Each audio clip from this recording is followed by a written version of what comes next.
I would like to call this meeting to order. Time is 7:03. And I want to thank everybody for attending tonight. I'm Deb Travis, the chair of the Bronx Community Board 8 Parks and Recreation Committee. I have a few housekeeping items for discussion. As a community board committee, we loosely follow Robert's Rules of Order. We will be following the agenda that was previously distributed. We open a topic to general discussion. We ask that if you would like to speak, that you raise your hand and I will call on you.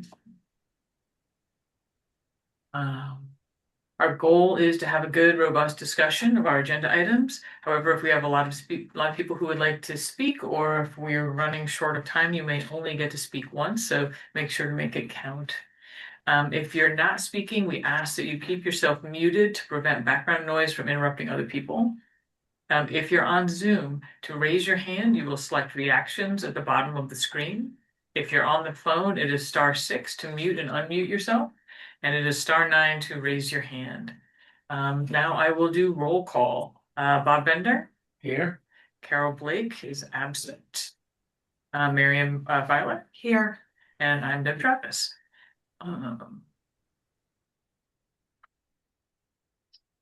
So are there any community board members? I don't think so. Okay. And then for elected officials, I see that Flavia Salazar is here from State Senator Rivera's office. Is there anyone else from one of our elected? Okay.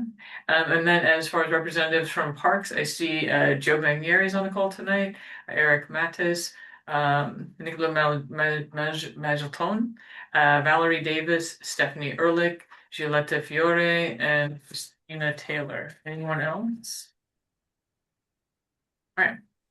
So next, I would like to approve the minutes of the December 11th, 2025 committee meeting, which were distributed to committee members ahead of the meeting.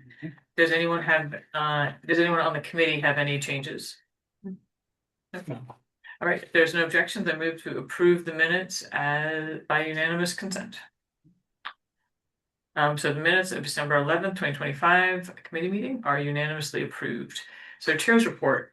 First thing I guess is the applications for the community board are open. So the deadline is Monday, February 23rd, and they are available online. If you enjoy a meeting like this, you're gonna love being on the community board. So we totally encourage you to come out and get involved with your local your fellow volunteers and folks who are interested in how you're making sure your community runs well. I want to give a thank you to the Parks Department for working with longtime park stewards, Cat Rock Ventures, to enable them to install a job box in the rear of Washington's Walk. This is going to enable them to more efficiently manage volunteer activities and keep their tools safe, and just makes it generally easier for them to operate. So I think that's going to be a big win for them. Tricia Shimomura has been appointed as the New York City Parks Commissioner. So she's a former Manhattan Borough Parks Commissioner, and we look forward to working with her. And hope, wish her a good start. We sent a letter, or we're in the process actually of sending of crafting a letter to our electeds in support of the Bailey Playground reconstruction. We're just following up with the entire Bronx delegation and reminding them of budget season is upon them. And so we would love to see some movement on the playground. We calculated over the last couple of days, it's actually been one of our budget priorities for this will be the 11th year, I believe. And so, yeah, about time to do that. Also, according to the park's website, the playground equipment hasn't been upgraded in 30 years, so it is well overdue. We're strongly advocating for that. And then we reached out to the Bronx Borough Parks Commissioner's office for an update on the turf in Van Cortlandt Park Stadium. We did not receive any additional information from them. I know Stephanie's on the call and Valerie Davis is on the call. Stephanie, do you?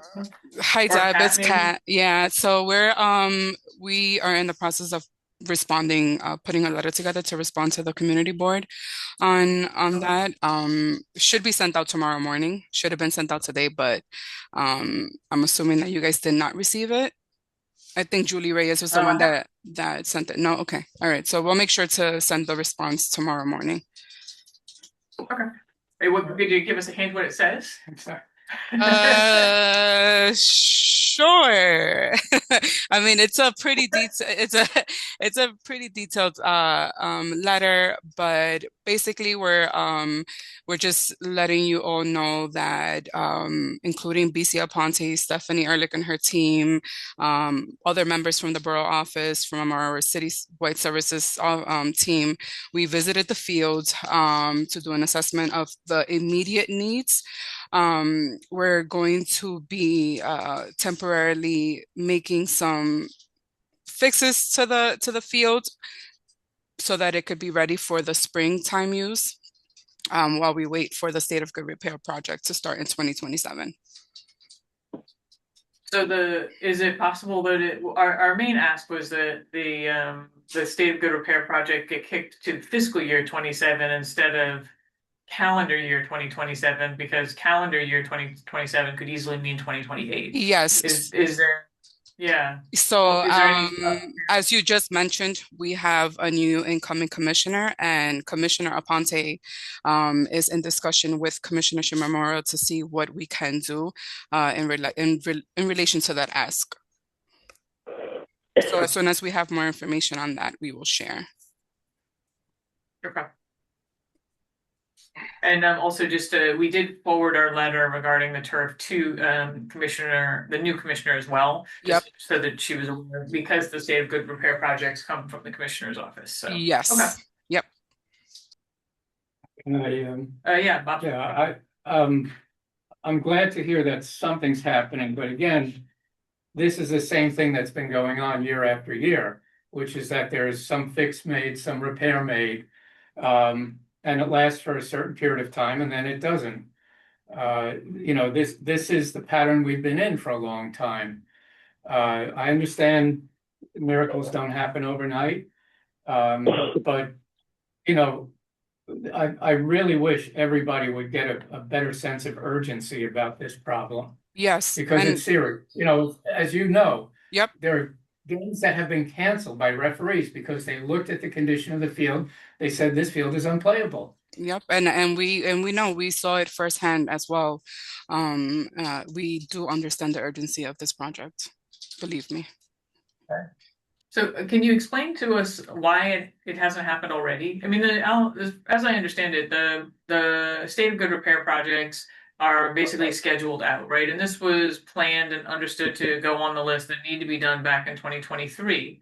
So, I mean, I would understand if it goes on the list, it might not get done to 2024 or 2025, but it's 2026, and you're telling me 2027. So can you explain what the prioritization is? Like, why wasn't it prioritized at all for the last several years? I would have to get back to you on that, Deb. Mm. Is there? I don't think is there anybody on the call who has questions about that? I don't think so. Okay. Mhm. I have the same question.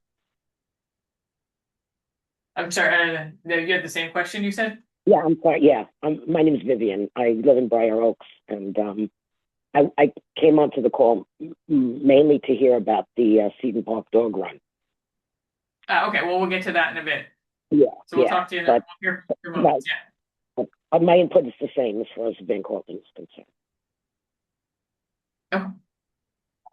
All right. So next up, we on the agenda was to just discuss. I wanted to review the existing capital projects. So we're kicking off a new year of budget prioritizing. And Marion, have you been involved with this process before? So what our task is to really identify community needs. And so last year we put together, and what will happen is that I'll say go back. So last year we put together a list of our top 5 capital projects that we think are the most important in ranked order. And then we put together our top 5 expense items. And the expense items get dealt with like that was for fiscal year 27, which starts in 26. So that's the budget that will start in July 1. So when we put that list together, the community board gathered all of the committee priorities, and they put it into one big list of kind of the top 20 needs for our district. And then, and then we approved it as a board. So then that goes into the kind of the conversation. It goes to our elected officials, it goes to our community needs statement, and where we say these are the things that we think are the most important to fund. And so then as the mayor and the other elected officials, primarily the city council, are looking at the needs of our district, these are the things they're thinking about where they should allocate money and what should go in the budget. So now we're embarking on fiscal year 28. And so the kind of the rules of the road are that we don't have to pick the same 5 things we picked last year. Often they continue to be the biggest, most pressing needs, but there have certainly been times where new things have popped onto the list. The Kingsbridge Heights Community Center roof is a great example of something that we didn't really know about, and then it really popped right to the very top. So I wanted to have Kat here because she's kind of the expert and can bring us up to date. And then if there's anything new that has been funded, that's also always really wonderful news. So I guess maybe I'll start there, Kat. Maybe you have any excellent, wonderful news to share with us? I do. I received your email and the list of projects that you wanted to review, but I also had the inquiry regarding the ADA features in your playground, and that's why Nicholas and Eric are on the call with us today to go over a quick presentation. I did have a follow-up question regarding the Vital Parks discrepancy that you had mentioned, but I would like for them to go over the quick presentation and then I'll go from there. Oh, that's if that's wonderful. okay. Okay, so so let me set the table then for them. So Bob, so we're updating the parks guidelines, right? Right. And one of the things that we talked about was ADA accessibility for the parks. And I thought this would be a good thing to clarify as we're thinking about budget priorities. And the ADA list that you put together of all of the parks has things that we didn't know what they were exactly, but whatever they were, we were pretty sure we couldn't see them or find them in the park.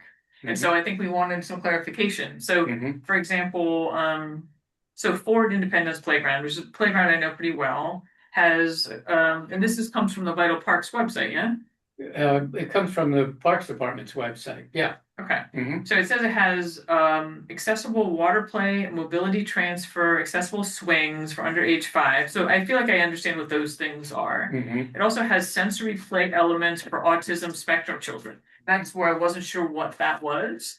And that's kind of where it started to, we had more questions started to come up. We saw also from Bob's list that there are sensory play elements for autism spectrum children, for example, in the Henry Hudson playground, including inclusive play elements for children with visual impairment. We didn't quite know what that was. There are also inclusive play elements for auditory, tactile, and visual impairment at the Marble Hill playground. I think those were kind of the main ones where we were wanting just more information about what those were, because there's also an olfactory, tactile, and visual impairment inclusive play elements at the Spuyten Duyvil playground. So that's Kat, that's basically where it was coming from. Is we wanted as we update our parks guidebook that we do, we wanted to put together a list of all of these amenities. So you want to better understand like our ADA features basically, and also the presentation that they put together we could share after the meeting so that you have that in your files, and it's a better guide to the ADA features, Well, and maybe we can do some copy and paste or something from your guide into our guide so that folks know what that stuff is as well. Maybe include visual. Yeah, they do. The presentation that they're going to show right now does include visual. Do you need Nick, are you sharing your screen, or did you need access to share your screen? We Or I can share. share it. Doesn't Yeah. matter, either one of Okay. us. Who's gonna share? I can share. I can try, and if I have a problem, Nick will share. Yeah, Here, I got a I'll make you backup just in case. co-host. Okay, I'm gonna make you a co-host. Okay. There you go. Okay. Let's see. Just give me a minute. You'll see your faces for a minute. Sorry for that.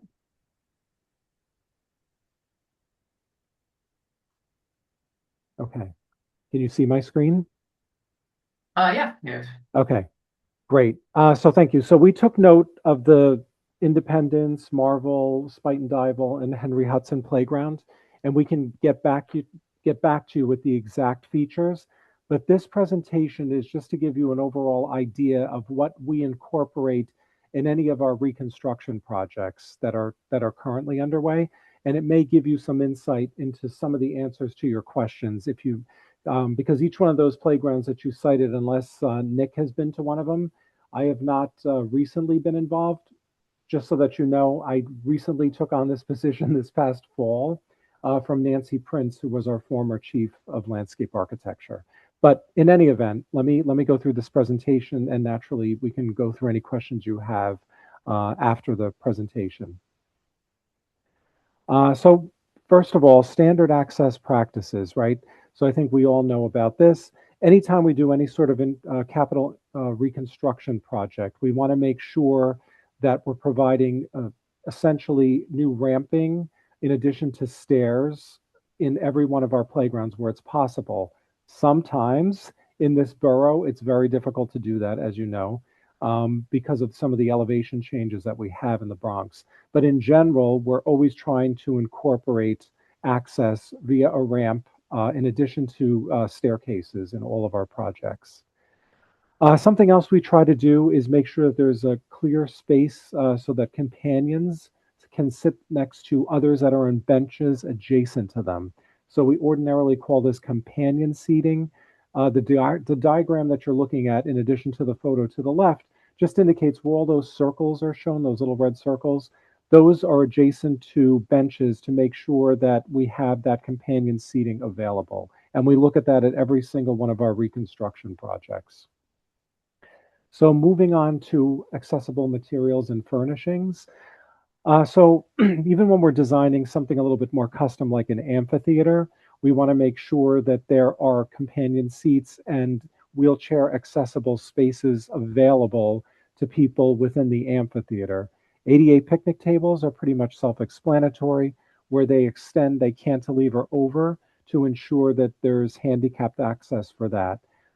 Sometimes people don't think about this, but benches with backs and arms are very important as well for the elderly and others when it comes to ergonomics. So that's something we make sure to incorporate. And by that, I mean, we don't exclusively have like a seat wall or a backless bench. We want to make sure that we ensure that there are a certain percentage of benches with backs and arms. In addition to that, we have tables that we often put in, bistro tables. Those would have companion seating as well. I just went over the companion seating. You can see her here in this other image. And then we also incorporate the table with companion seating even for our game tables, where we'll have a bench, but we'll leave one of the benches off in order to incorporate a space for ADA accessibility.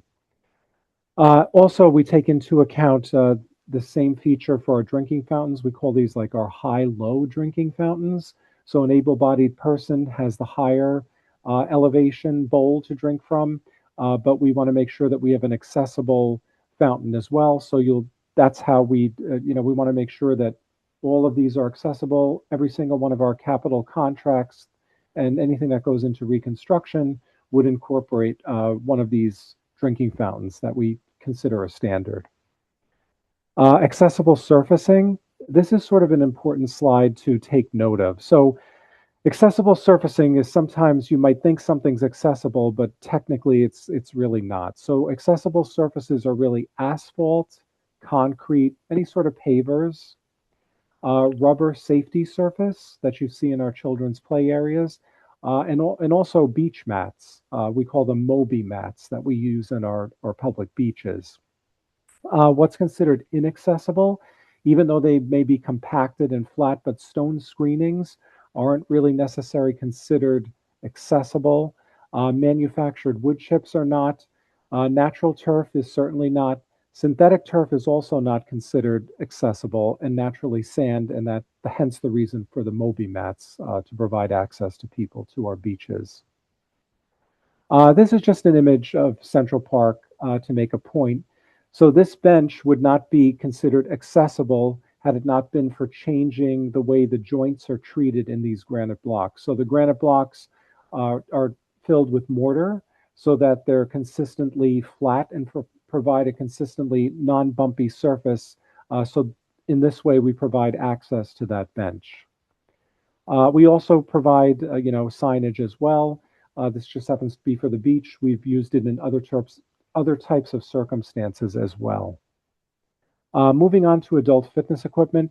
So we make sure that every one of our adult fitness areas has a certain percentage of components that are going to meet ADA fitness requirements. That being said, ordinarily our designs try to incorporate different types of features that for a variety of different able-bodied people to use. But we specifically focus on a certain percentage that is going to be ADA compliant. Spray play features, a lot of times we have vertical features. Even more, we actually have horizontal features or depressed features. So those are always accessible. We have an activator bollard, which I don't know if you can see my cursor, but this young girl over here is activating that bollard, and that bollard would also be at an accessible height for anybody that's in a wheelchair to touch, and then they can go through the spray feature on their own. Just a few more examples of these spray play features. We ordinarily incorporate them into most of our playground reconstructions. So moving on to children's play areas. So oftentimes people feel that a unit, you need a lot of space to have a ramped unit. Where we have that space, we provide the ramping in order to make even the play units accessible to a certain extent. Sometimes we also have a transfer station on much smaller sites where a child could get off a wheelchair onto a transfer station. But wherever possible, we really try to include ramps onto the play equipment components themselves. Again, just a few more examples. We always try to install accessible swings. Obviously, children love swings, and oftentimes it's very difficult because we don't have a lot of space, and swings require a lot of safety surface coverage. But whenever we can, we incorporate these types of accessible swings. Another thing that's become popular is more like an adult companion swing, and we're also beginning to start specifying those as well. So can you just interrupt you real quick? What is Sure. an adult companion swing? So I wish we had an image of that on here. So it allows an adult to swing with their child. So the adult sits like facing their child. And Nick, what's the other term we use for those? I forget. I don't know if you know. Yeah, I can't remember I can't exactly what the remember the term name is. of it. It's pretty new for us. It's pretty new, but I just wanted to give you a heads up that that's something that some communities have been asking for as well, and we've been able to incorporate them in a few of our recent redesign projects. I don't think any have been installed yet. So some of the comments that you made about autism and sensory play. So that's something we incorporate. The play equipment manufacturers are really good now at assisting us with this. So some of these images that you see are at various parks, right? So the first image on the upper left is actually in Brooklyn, and there it's really more of a sensory thing where a child is able to really participate in Brooklyn history and move an object, through a scene, right? The other image you see next to the right are spinners. So children basically take that dial at the base and can see the spinner above. The other child is crawling on what we call a cozy dome. Cozy domes are intended for autistic children because they like to be perhaps not on top of the cozy dome, but within the interior of the cozy dome. If we have the space and we've got good maintenance, we often incorporate shrubs that are scented. In this case, it's like a viburnum carlisi flower, which has a nice scent. That's another way to provide sensory engagement with children. Uh, the girl in the lower left image is on a spinner. So they'd spin around. So any sort of movement, use of your senses, feeling like you're protected, are all part of this sensory play.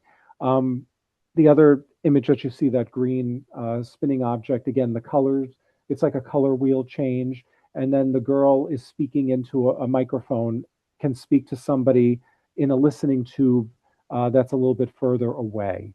So those are some of the sensory panels. These show them a little bit more blown up. Some can be quite elaborate. Like I said, there's a custom one, Battle of Brooklyn.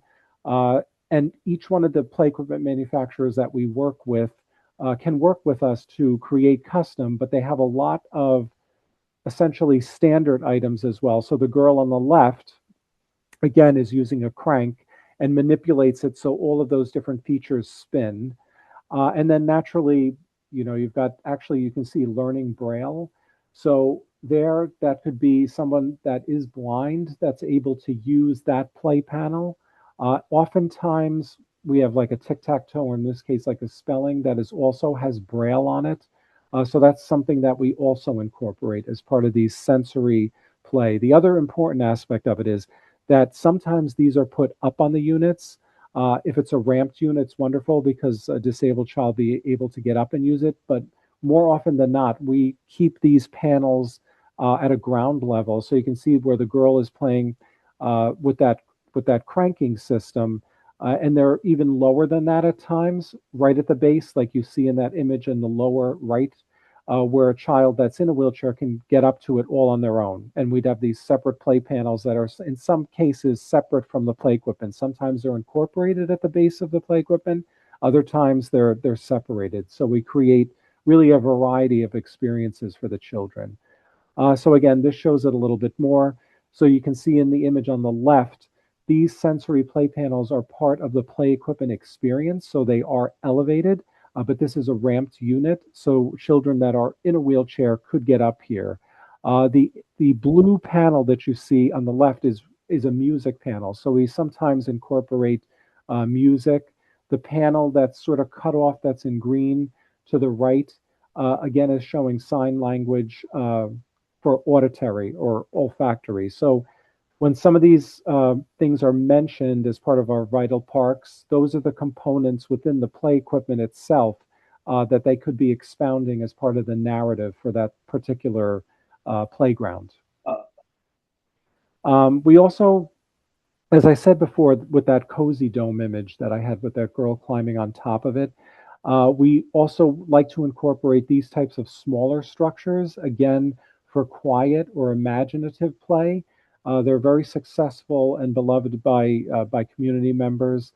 Again, it allows children to, the scale allows them to feel like they're protected, and then it gives them that chance to have imaginative play as well.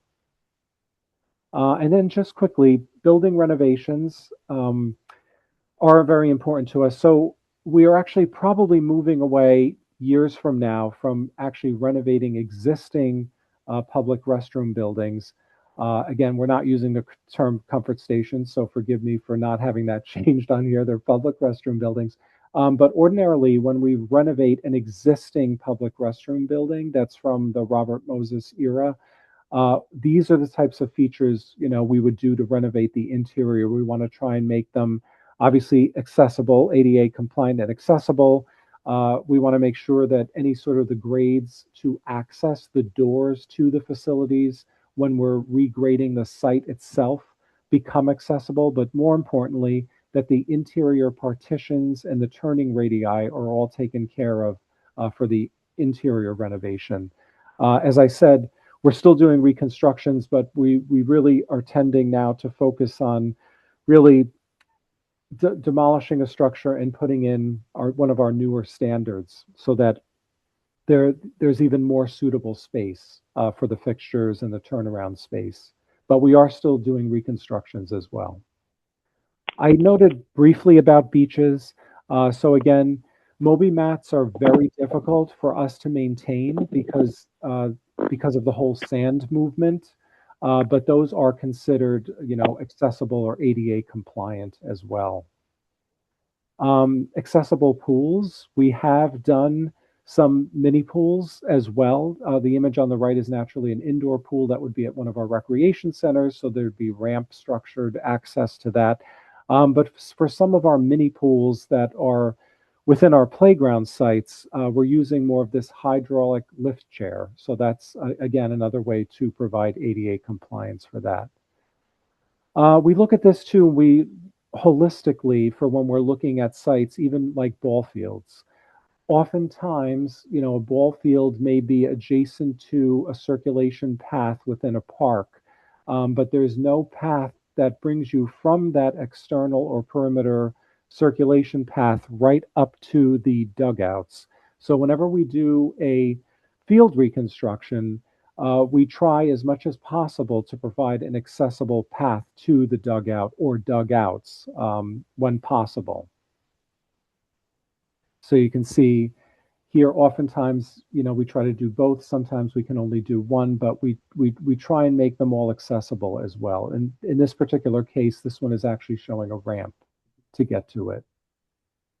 So even dog runs, we take this into account. We want to make sure that the dog runs are ADA compliant and accessible. And by that, we want to make sure, as I said before, the dog run that you're looking at here, the images, are really stone screenings, which again are not considered accessible. So we want to make sure that we have a path to both, a small dog and an all dog run. So it's a paved path, whether it's asphalt or concrete, and that the benches again are going to be, backed and have companion seating available next to them. So that's something we also look at.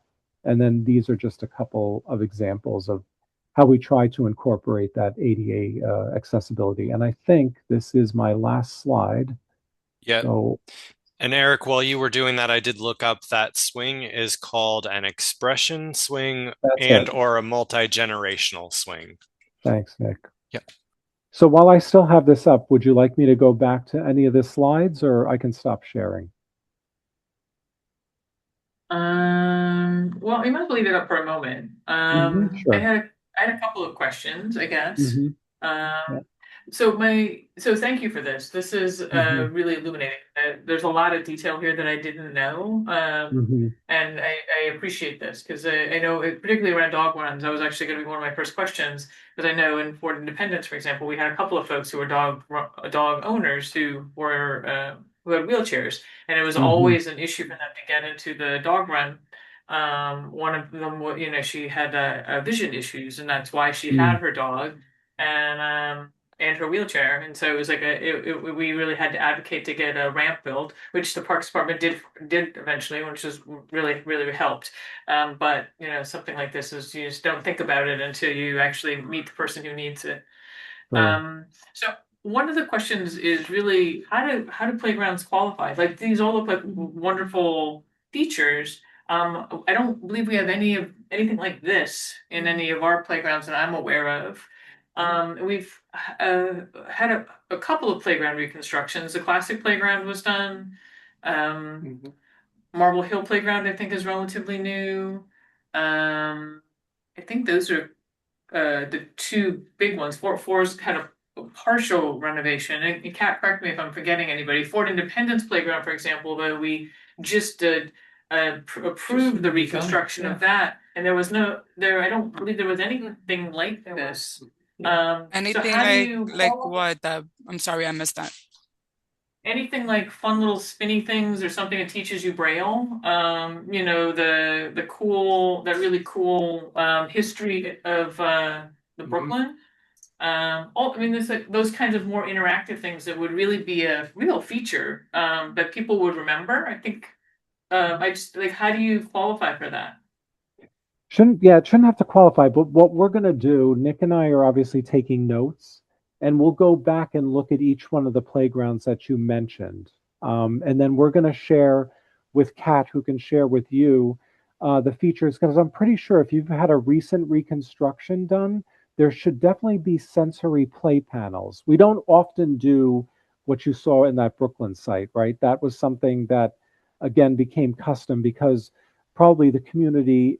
It's also part of right next to it is the Old Stone House, which is a historic house trust property and house. So it sort of played into the history of the site a bit. But ordinarily, if a community asks us to incorporate sensory play, and or we know oftentimes we work on the jointly operated playgrounds that are adjacent to schools. And sometimes we find out that there are children within the school that have special needs. And then we would often incorporate as many sensory panels or more sensory panels, depending on that.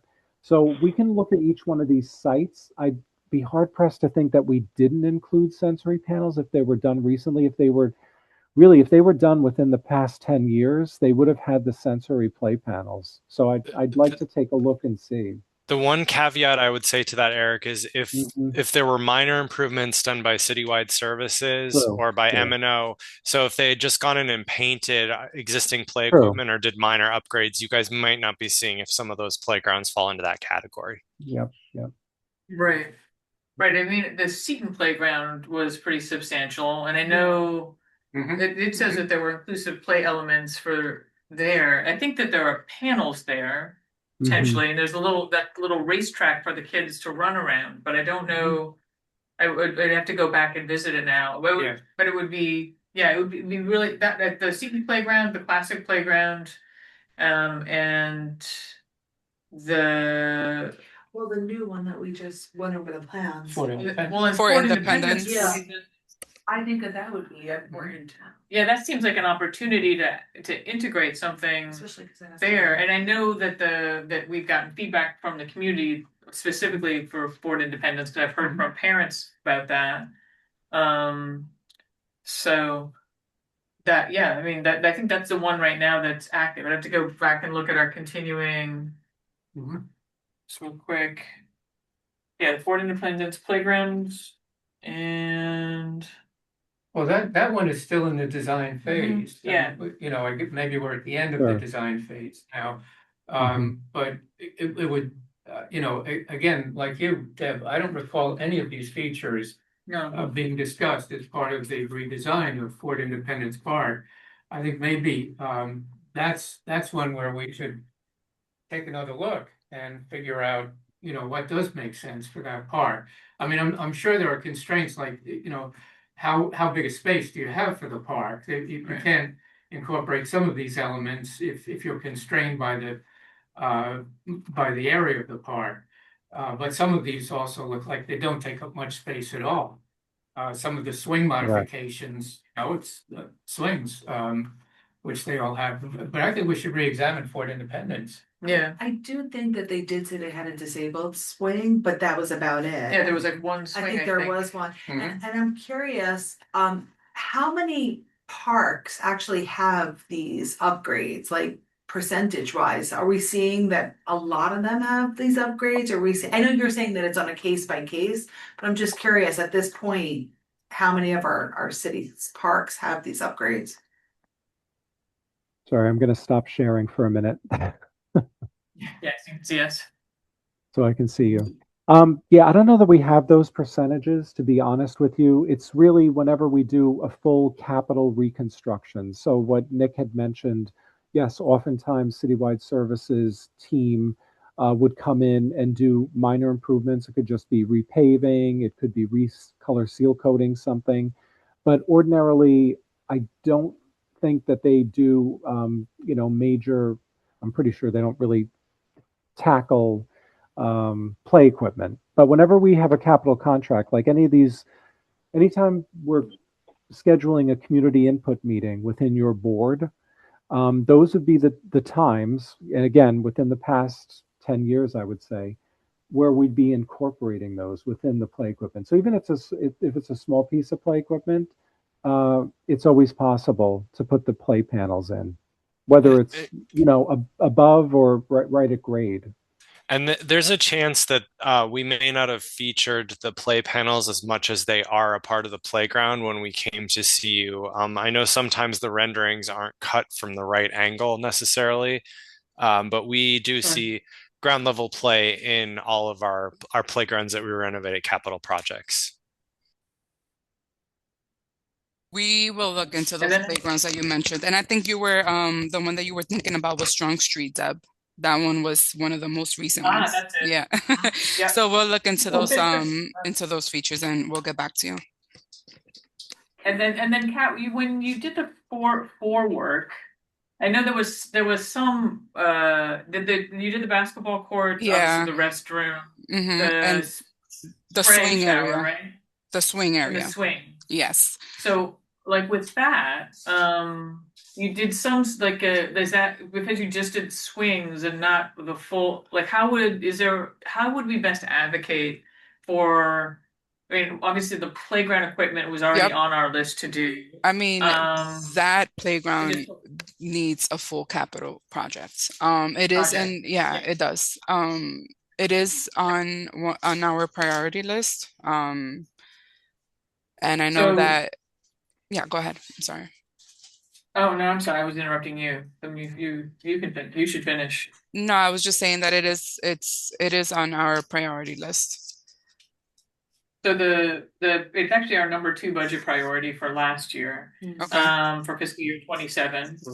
And so it says reconstruction of old Fort Park, including replacing existing playground equipment, spray area, benches and fencing, repairing the stone walls, updating the green space, and improving lighting for the basketball courts. And then I believe that if tree guards were added at the full board meeting when we approved this. And so in this, we would also ask for ADA features, right? Is that essentially, we would just add that to the list? Sure. Yeah, you could add that on the request. Is there a better way to do it? I would say if you're interested in seeing like sensory panels, I would incorporate it that way, because accessibility to us is naturally what I had first mentioned, the classic, we want to make sure each one of our sites is accessible via a ramp, that we have the companion seating, that most of the circulation paths all meet, the required grades, or when they don't, we'd have gradients with ramps that have railings. But for features that you're thinking about, and I don't know if Nick has his hand up, so he can opine on this as well. Yeah, I was just gonna, if you can give me co-hosting, I can share an image I just pulled up of Strong Street, and I can show you the panels that are integrated into the play feature. Oh, great. Okay. Yeah. You can be a co-host too. We can all be co-hosts. That's great. Okay, let me see. We usually use Teams, so this may take me just 1 minute.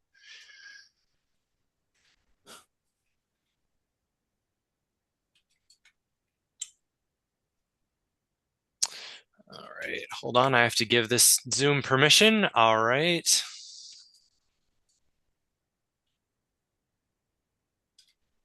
All right.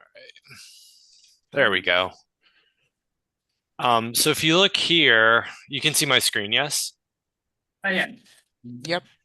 Yeah, so you can see these panels, they're actually really integrated into this play feature, and it's got a nice curvy top to it, so it makes it very playful. You'll see a playhouse in the background here as well. So it's definitely integrated into the structure. And then this one also has a ramp like Eric was talking about. So that children with mobility devices can get up to a point and play with their friends to have the same experience. So that's exactly, this is what we're aiming for as every playground we can for a ramp, but as a minimum, these play panels, whether they're within the play structure or you know, in some playgrounds, they might be over here to the side if it couldn't be integrated into the play structure. Sure. Okay, that's really illuminating. And so just for everybody's benefit, the description is that it is water-based play, which I assume is the sprinkler, mobility transfer, and accessible swings under age 5. So for kids who have autism, which is pretty common, I think, those panels are not really for those kids in particular, right? That's what are the features that are primarily like your kind of go-tos for making a space like this for kids who are on the spectrum? Oftentimes, oftentimes we've had those specific requests, and we put in something we call bank shot. We haven't had a great time with the manufacturer for these bank shot, but bank shot is really we've had quite a few requests for it, and really what it is, for lack of a better way of looking at it, is they're like steel tubes, like as opposed to playing basketball that has a net. It's a post, and at the top of the post there are like there's like a steel tube, and then a child would stand next to the post, doesn't have any sort of a backboard like basketball, and then you'd get the ball, and it could come out of one or sometimes there's like 3 chutes. So you go into a large like space. Yeah, there you go. Thanks, Nick. So we have incorporated this. We haven't had success with this particular manufacturer, but we're looking for other manufacturers to replicate them, because this seems to be a very popular thing for autistic children. Oh, interesting. I could see it just being popular for everybody. Yeah, It's true. It's true. Yeah. Science behind it. Well, and the fun thing about it, I mean, maybe it's just my own experience, but that it looks like fun basketball, but it doesn't look like NBA. And so maybe the girls would get to throw the ball every once in a while. Yeah. Yeah. But that's kind of fun. Okay. Yeah. So then I guess so what you're saying though is if we would like you to consider, like we have the playground coming, the Fort Independence Playground project. We are asking for Old Fort 4 and Bailey Playground in particular. Like these would be wonderful features. Is there, so if we simply say we would like accessibility features, does that help enough? Or do you want more feedback from the community about the specific kinds of accessibility we're thinking about in terms of visual impairment or autism? Or, Yeah, definitely. I would bring up the visual impairment and autism. I mean, if those are important elements that you're hearing from your constituents, those should be brought up, definitely. Okay. Is that something we would send a survey out to the neighborhood? I don't know. Find out? I don't know. We'd have to figure that out. I mean, maybe the health hospitals, one of the other committees also might have information about like how frequent these things are in our community, and we could kind of get a sense of maybe if it's closer to a school or not, like what, right. Or maybe we could even specify in the agenda, when the agenda goes out, for a park that's being renovated, something to the effect of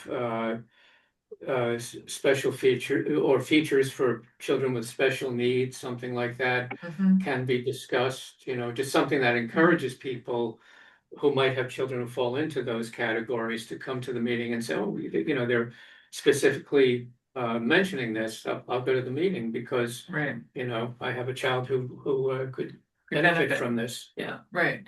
Can I ask a quick question about the swings? So I know that there's like sort of, I guess what you would consider like a standard type of accessible swing, but then you showed us that other one that was a companion swing. Would you do just one of those types of swings, or would you do both of those types of swings? How does that typically work? And how would a community request a more specific type of swing? I'd never seen that before tonight. Yeah, most of the community input meetings that I've been involved with, people will actually ask for the swings. Again, because of the amount of space they take up, the accessible swings have to be within their own bay of swings, so you can't put them next to a strap seat or a bucket seat. So that's why it gets a little difficult. So that one image we showed, it becomes a very long stretch of swings. It becomes a swing compound, and oftentimes we just, I mean, some parks, yes, you'll have the room to do it, but a lot of times you won't have the real estate to do it. So that's why sometimes we only incorporate one or two. And then the expression swing, again, something new, not specifically ADA accessible, but it's intended for adults and their children to, to be able to enjoy the swinging experience together. It's very unique, actually. So some communities, I should say, have requested that. Can you talk a little bit about vandalism and lifespan in general? I mean, do you have like I know with playgrounds, I mean, what is generally they're expected to last kind of 15, 20 years. Is that the cycle, or is that just my imagination? Do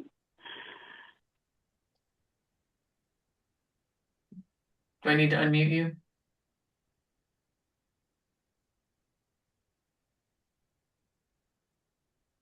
I mean, generally, we don't see, funding for like the 10 to 15 year, cycle, more or less. To be honest, I'm not sure if Kat can unmute, but that's been our experience generally. Yeah, what was your question, Deb? Sorry.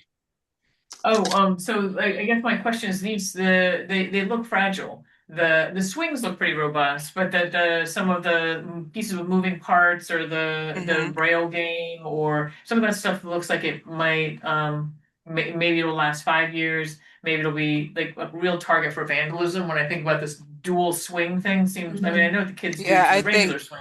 I think that one of our highest vandalized play feature in playgrounds are swings, but we, our park managers, they submit their work orders, and we have our internal shops team that go out and maintain them and fix them as needed. And can I make one point on when to request? I think the best time to request these features is at our community input meeting, because that allows our designers to plan for this. Sometimes, we're so space limited that we want to get the spatial elements worked out from that community input meeting before we make it to you guys, to the community board. So it can be more intrusive to the design process when we get that far along. So if you know of communities, when you make the requests for these playgrounds that want specific features too, that would also be the optimal time to request them. Yeah. I mean, we don't always have community input sessions for some of these capital projects. You just don't know when they're going to actually start to move forward. But I hear you that the earlier is the better is kind of what I'm hearing before you've done too much design. And then I guess my last question is ages. Like I know with the playground equipment right now, generally when we get a playground design, there's like the little kids and then the 5-year-olds and then the tweens. Does this accessibility equipment also have different age groups, or is it more generalized? Like how do you think about it? Do you try to put different aged stuff in the park? Yeah, yes and no. I mean, you're correct. It's usually 2 to 5 and 5 to 12 is how we separate, the play units. Some communities have been asking for more tween activities, which becomes some sort of like an exercise course. We've been doing that, as well, a little bit different. But the sensory play panels themselves, I guess to some degree, they're age, made age appropriate.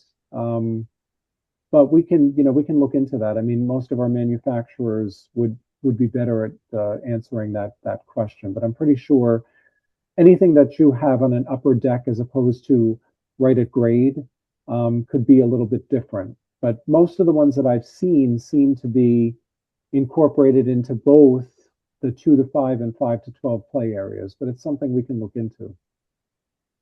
Okay.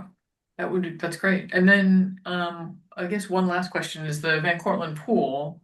I believe that's got a capital renovation coming as well. Stephanie, do you know if there's any ADA equipment going to be installed with that renovation? Kat, can you speak to this? So the design is not yet in place, but we do generally include the lift chairs in the pools. So is the one of the things What I worry other? about when I Hmm. oh, I'm saying one of the things I worry about with the lift chairs is just maintenance. The it that how rugged are they? I mean, do they come indoors in the snow and in the winter, or do they kind of stay outside the whole time? Hey, I Deb. okay, yeah. Yeah, I'll talk. I actually did all the pools in the Bronx last year, Deb. So, I we knew you te were up to something. yeah, I was doing it all summer. We test them every morning. So if there's ever any issues, obviously we take care of it. But this summer we didn't have one issue with any of the chairs going down. And then on the off season, they go in and there's actually like a sleeve in the deck, and we slide them into the sleeve, and then they come out in the winter, and we put them indoors.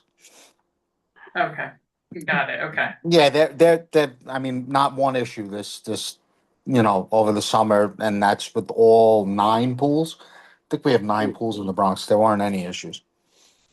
Okay. So there's one. Did you say there was one planned then for the Van Cortlandt pool?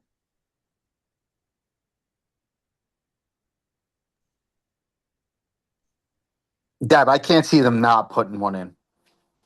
Yeah, Yeah, okay. I You know can. what I mean? All projects Yeah. that we do moving, after all our capital projects have ADA accessibility built into them. Am I correct to the capital team? Yes, I You can't are see them. you are you're correct. you're correct. Yes. Yep. Yeah, so I can't see. And you may remember, Joe, formerly we had some lift chairs that weren't hydraulic, and I know that Chris Noel worked with all of you at M&O to get them all to be hydraulic because they have a better success rate over the long term. Yep. Yeah. No issues. Yep. Oh, that's great to hear. Thank you, Joe.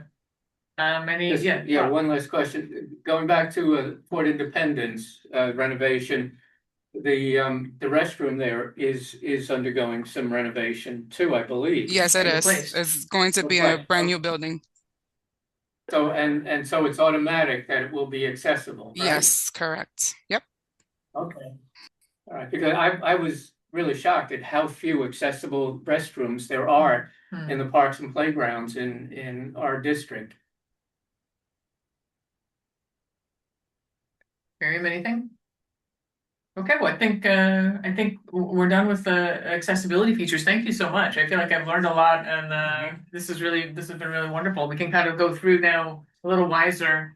Do you want any more information for our guide on the playgrounds that have this stuff? Because I guess Ewan Park it had a recent renovation as well, so it's got the equipment.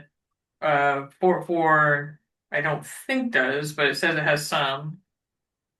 I mean, I don't know what to do with like with Fort 4 and Fort Independence. It says it has like mobility transfer, accessible swings. I mean, maybe So, both of these well, have. yeah, equipment we'll 20 years I'll, ago. what was that? I'm sorry. Oh, I was gonna say both Fort Independence and Fort 4, just as an example. Their last renovation was like 20 years ago.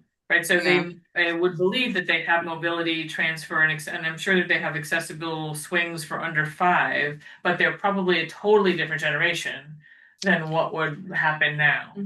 And I wonder how to treat that, right? That some of this equipment is more up to date, more accessible, really, maybe, than others. I guess I throw that out there Mhm. for our guides. Also, would the materials for the floor be different in the older parks, or they're the same? They still have the rubber mats. They do. Okay. They're just not in great shape. Okay. Yeah. So those were installed after.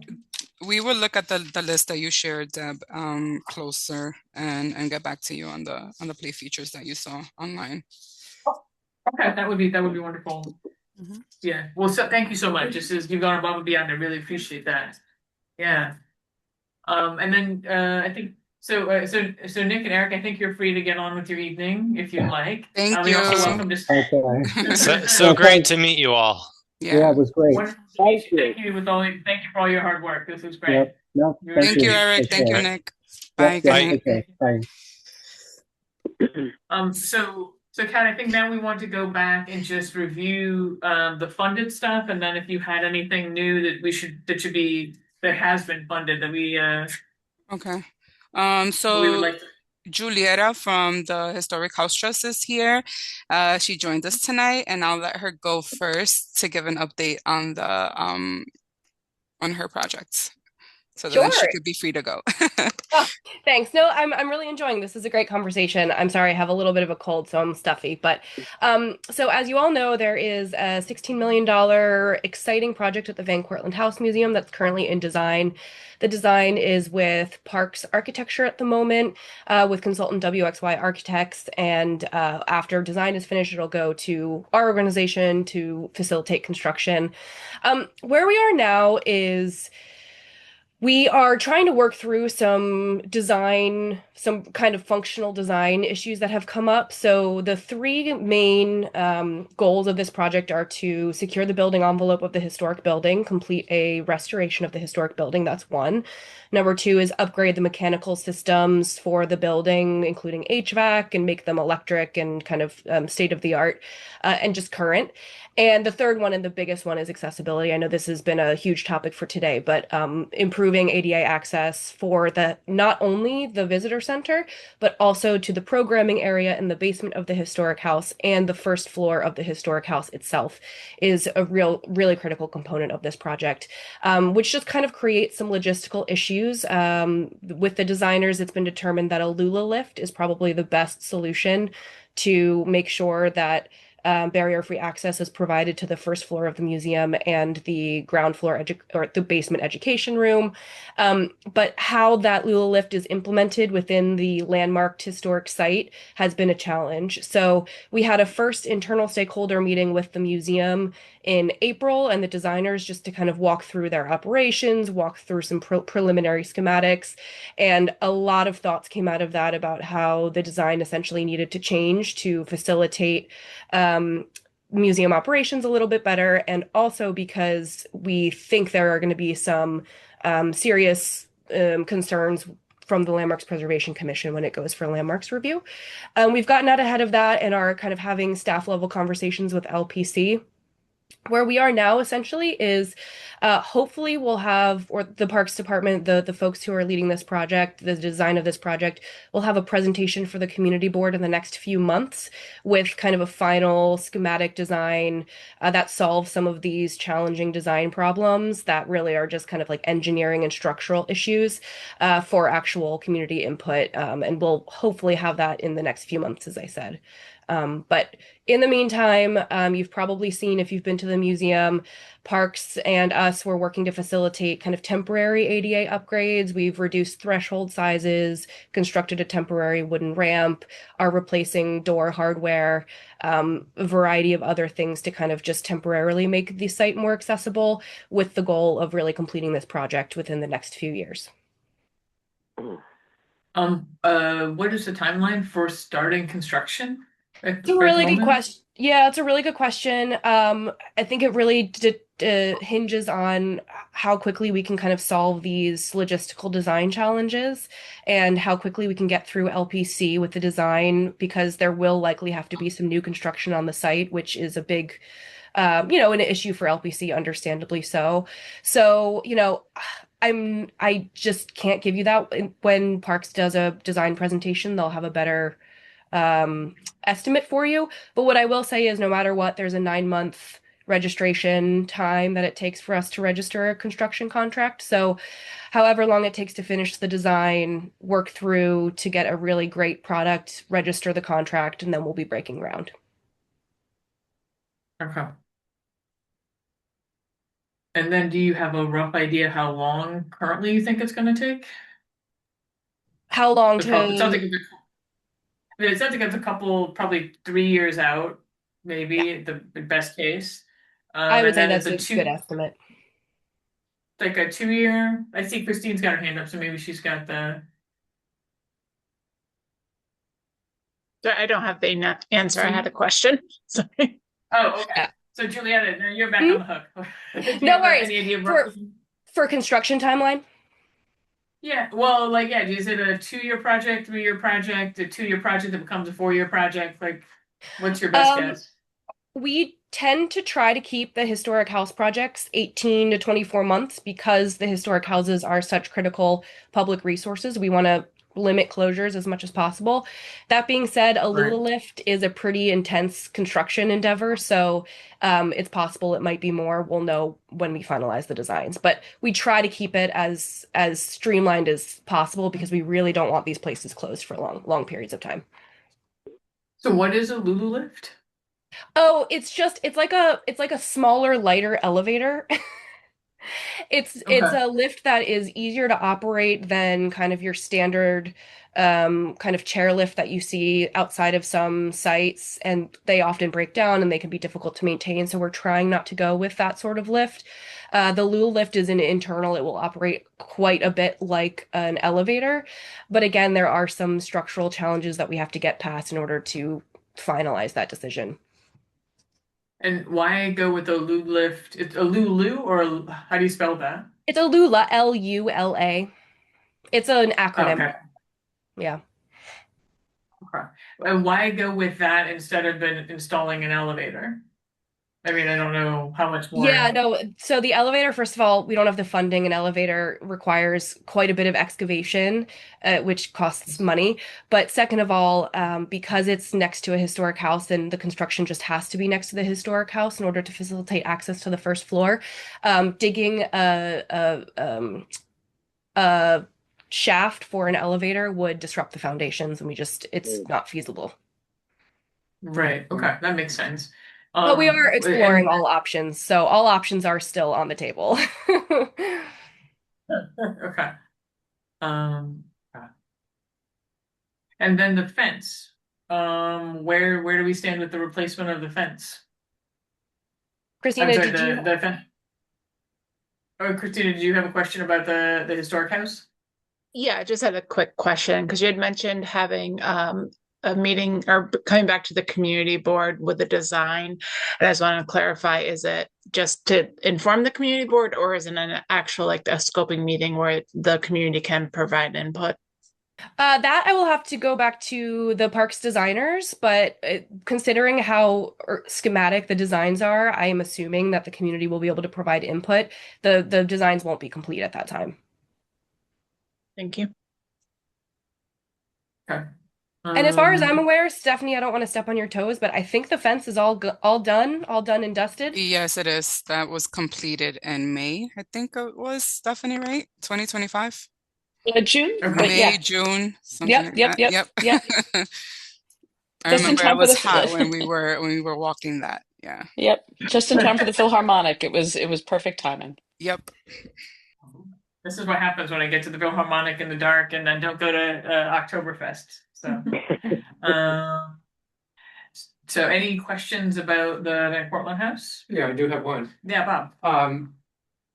Did you say, Juliana, did you say that the funding is in place? Because there are still some design questions, right? So I'm curious about how you can be confident that you have the funding you need. It's a great question, and I'm laughing because we have $16 million, which is fantastic, but one of the reasons why we are still kind of going through schematic design is because some of the best designs, the best solutions to these design problems cost more money.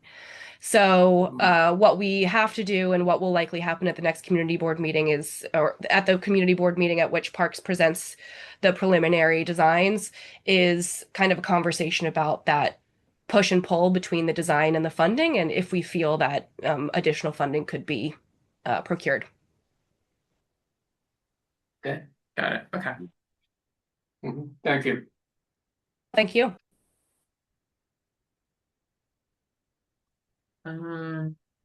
Yeah, I think that's everything. And yeah, and then it will have wireless, right? I know it seems like a silly question, but we have been unable to meet anywhere. We try to meet outside of this office, and we've been unable to meet anywhere in Van Cortlandt Park because because of lack of internet service. And so once there is an actual program room in the basement and there's Wi-Fi, that would you actually would have Wi-Fi, yeah? Yeah, no, there would be Wi-Fi, and I'm writing it down and starring it just to make sure. It's Wi-Fi is a huge priority for all of the historic houses because of all the cultural programming that they do. But yes, but the answer is yes, and it should be a really welcoming, exciting space. You don't have to climb down kind of these scary steep steps to get to the programming space in the basement anymore. So it should be really welcoming and a place that people want to gather. Okay. Yeah, I mean, that's the other issue. We can't meet unless it's accessible. Except, right, we can't yeah. get down to the basement as Right. well. It has to be accessible, right? Yeah. Okay, all right. Well, thank you so much, and it's great to meet you. I think this is the first time we've had you on a community board A call. I think so too, but I think I'll be joining much more often. I love this project and I love the Van Cortlandt House Museum. And of course, Stephanie is a great partner as well. So I'm just really excited to be pushing this forward and very happy to present at future meetings. Okay, that sounds great. Nice to Thanks, meet you. everyone. Thank you. Thank you. Good night. Okay, it's my turn All now. right. It's your time. So I'll start with the Van Cortlandt Stadium study. I know you sent a brief Yeah, the stadium study. So we really appreciate and thank you and the community for providing input on the study. As you mentioned earlier, we are in the process of welcoming our new Parks Commissioner, Commissioner Tricia Shimamura. And Commissioner Aponte and other members of the Capitol team and our architecture team are going to be reviewing the study results with the commissioner, in which then we will be coming with the results to the community board. Regarding the stadium building. Yeah. Regarding the stadium building itself, I know you mentioned that there's some rumors going around. We do know that from the CPSD study, engineering analysis, that the building is well beyond the point where it could be salvaged, and its demolition is a requirement for public safety. So that is an avenue that we're exploring. So when you say the demolition is a requirement for public safety, is that because you're saying I mean, I know that there's The gonna be quite a lifespan. few people. Yeah. Yeah, I mean, is it because of cost? Is it like what's the? I can't say that it's because of cost. From the results of the study, it was said that it's because of safety and because of it's expired, like it's past its lifespan.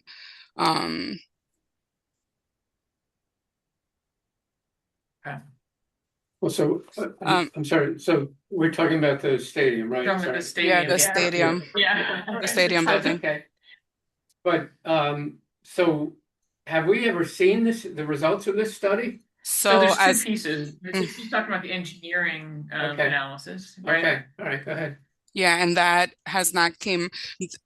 The study will, as I mentioned, we're going to be reviewing with our commissioner, our incoming commissioner, and then we'll be coming to the community board with the results and the options.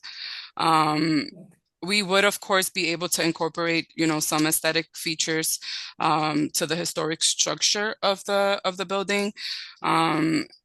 And we would also love to have an understanding from community members and from the community board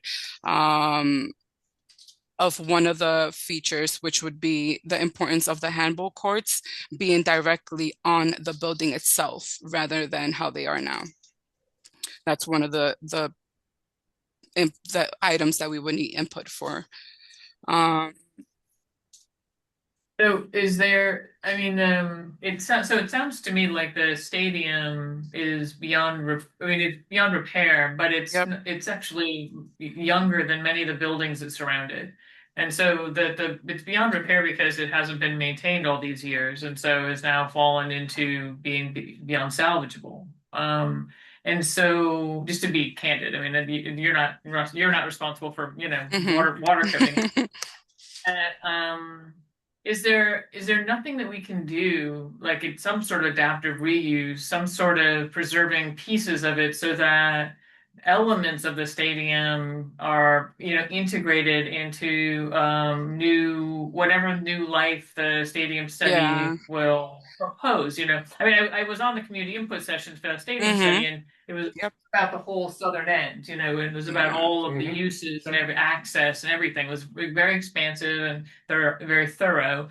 But it seems to me like the stadium is part of the history of that end of the park, and I understand there's a Mm-hmm. lot of other current uses. And you don't want to throw good money after bad, but is there nothing? Is there? Have you considered any kind of adaptive reuse or keeping portions of it to So keep when we that cut, that? yeah, Yeah. I agree. I totally agree. And I think that when we come back to the community board with the results of the study, that would be the perfect time to bring these points up. I will relay that to the commissioner when I speak to her tomorrow. But that would be a great opportunity to bring this up. Okay.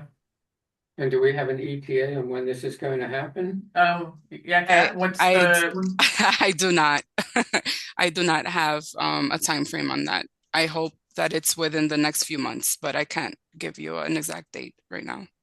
But hopefully before May, like in the spring. I hope so.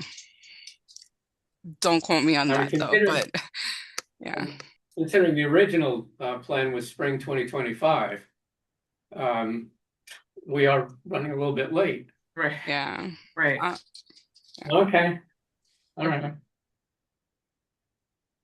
All right. So what's Right. next? So the next is the Van Cortlandt Nature Center. And you wanted to know where this project stands. So there will be no changes made to the center part of the building. We have an estimate for the reconstruction of the public restrooms at the Van Cortlandt Park Nature Center, which is at $4.6 million. There is currently no funding available for this project, so we do appreciate if the community board can help us advocate for this, if this is a priority for you guys. So just to recap what you just said. So the Nature Center has restrooms in it already. For $4.6 million, you would refresh those restrooms, but not expand on them in any way. Reconstruct, not expand, no, yes. And then why not expand? I mean, I know that came up when we were discussing this last year, because it seemed like a really great opportunity to have more bathrooms, more restrooms, at that end of the park because of the cricket players and all of the folks who are using. I mean, I know we'll have another restroom hopefully soon at the far end of the field, but it seemed like an opportunity to even have like a little snack bar and have things that are practical. Why not do those things? How are you approaching that? I don't remember being part of those conversations, Deb, so I could ask Commissioner Aponte on that. I'm not sure. Yeah, it was funny. I thought you were on the call because it was basically the same format last year when we were talking about the nature center. Stephanie, I think I remember. I think you're talking about are you talking about the presentation that Stephanie did last year with like the PowerPoint and stuff? So that was, I mean, but you are reminding me that Stephanie did promise that she would get back to us about the master plan for Van Cortlandt Park and what their priorities. Sorry, Stephanie. So I think you're on Stephanie of here now. Yeah. I probably do a margarita better, but I'll get back to you on that. I'm not sure why the bathrooms are not being expanded. Yeah, because I mean, I know that was a big part of it, and also just having some kind of place, a concession, so that there would be a place for food or whatever had come up. It did, yes. And I remember we were talking about that, but that seems to be off the table now. Well, I guess what the question is how often is the nature center used? Like, I mean, it's a valuable resource if folks are going there for classes and stuff, but I don't have a sense of that. Yeah, I don't. I mean, I don't remember either. being there. It was when my children were small, and my children are in their 40s, so that gives you some idea of how long it's been. Now, given the conversation we just had about accessibility, the restroom renovation, the restroom will be ADA accessible, right? Of course, yes. Okay. Wait, can I ask a question about the restroom? Yeah. Like, I know that when we talked about the restroom at the north side of the park, it was a unit that do you remember it was like that they had to drop down, but if this is an existing building and they're actually clearing it out, can they put a family bathroom in there? Well, that, Well, no, I'm just asking, just because it was something that we had talked about. And I think it would be, like, you have so many kids who go out there to play soccer or baseball or whatever it is, and like dads go with daughters, you know what I mean, sons go with mom, like, you know what I mean, like you having a family bathroom, I think would be helpful in the park, and we don't have that now, and the bathroom at the top of the park doesn't, it's not in the plan, and they weren't able to do it because it was like a boxed bathroom. yeah, it's prefab, potentially, or a standard design. But so Kat, my understanding from what you just said is that we wouldn't be able to do something like a family bathroom, which would also be, I think that was also part of the idea of renovating the existing structure, was to add bathrooms that were larger, family bathrooms, more stalls, Mm-hmm. that, take advantage of some of that space that the nature center is using.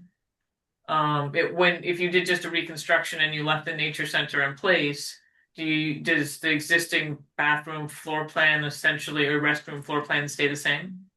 It would stay the same, yeah. Well, Because it's not, Yeah. actually, no, you get fewer restrooms. You get fewer toilets with it. with the new design, That Stephanie. seems, Yeah, you get fewer toilets on both sides because of ADA compliance. see, this seems like it's $4 million, but it's not. We're getting less. You know. So Kat, can I ask? Are you the best person to ask for, just in terms of follow-up? I would love to know more, like what the attendance is at the nature center, how much it's used, Yeah, or I can sure. also just have the office No, I send an could. email. Mm-hmm.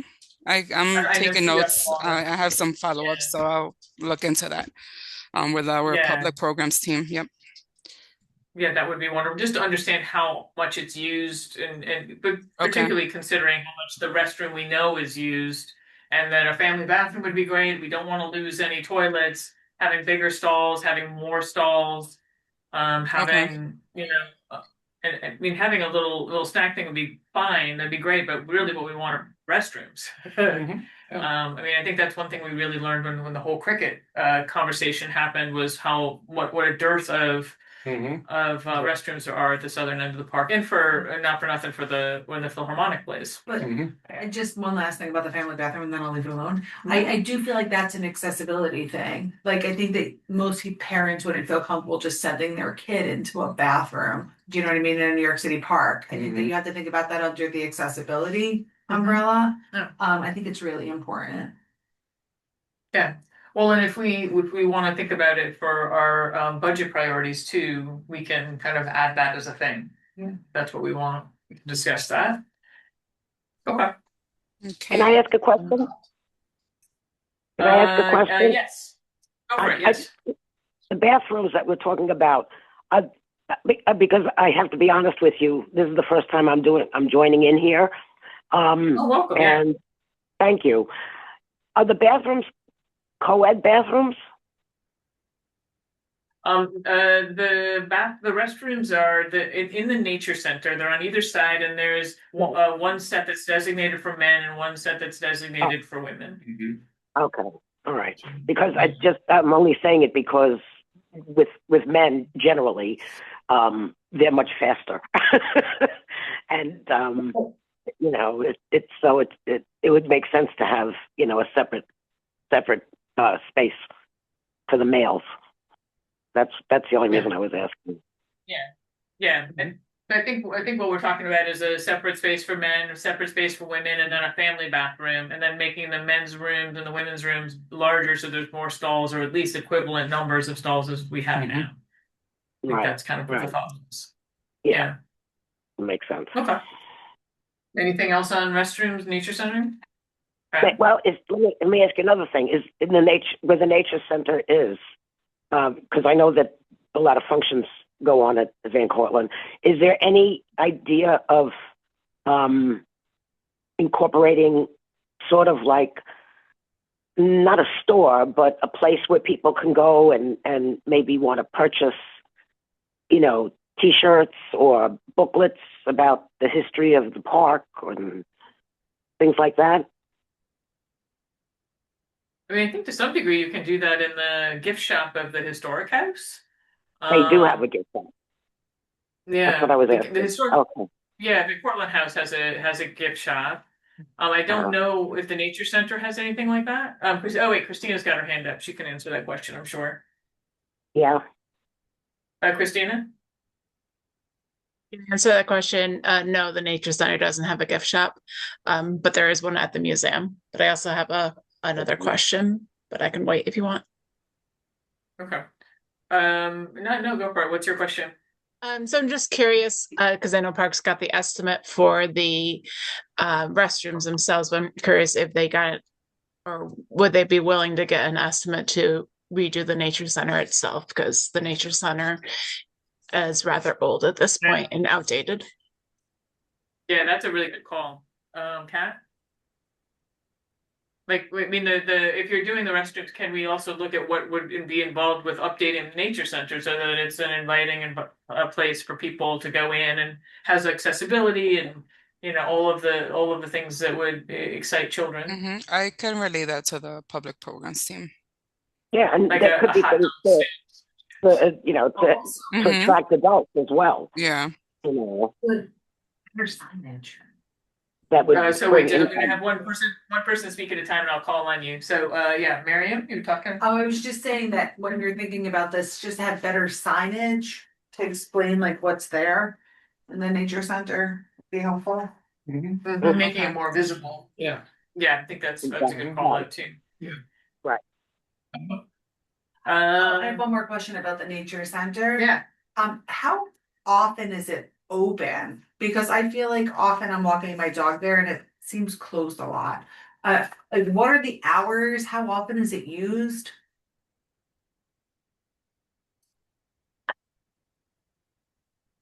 Stephanie, can you speak to that?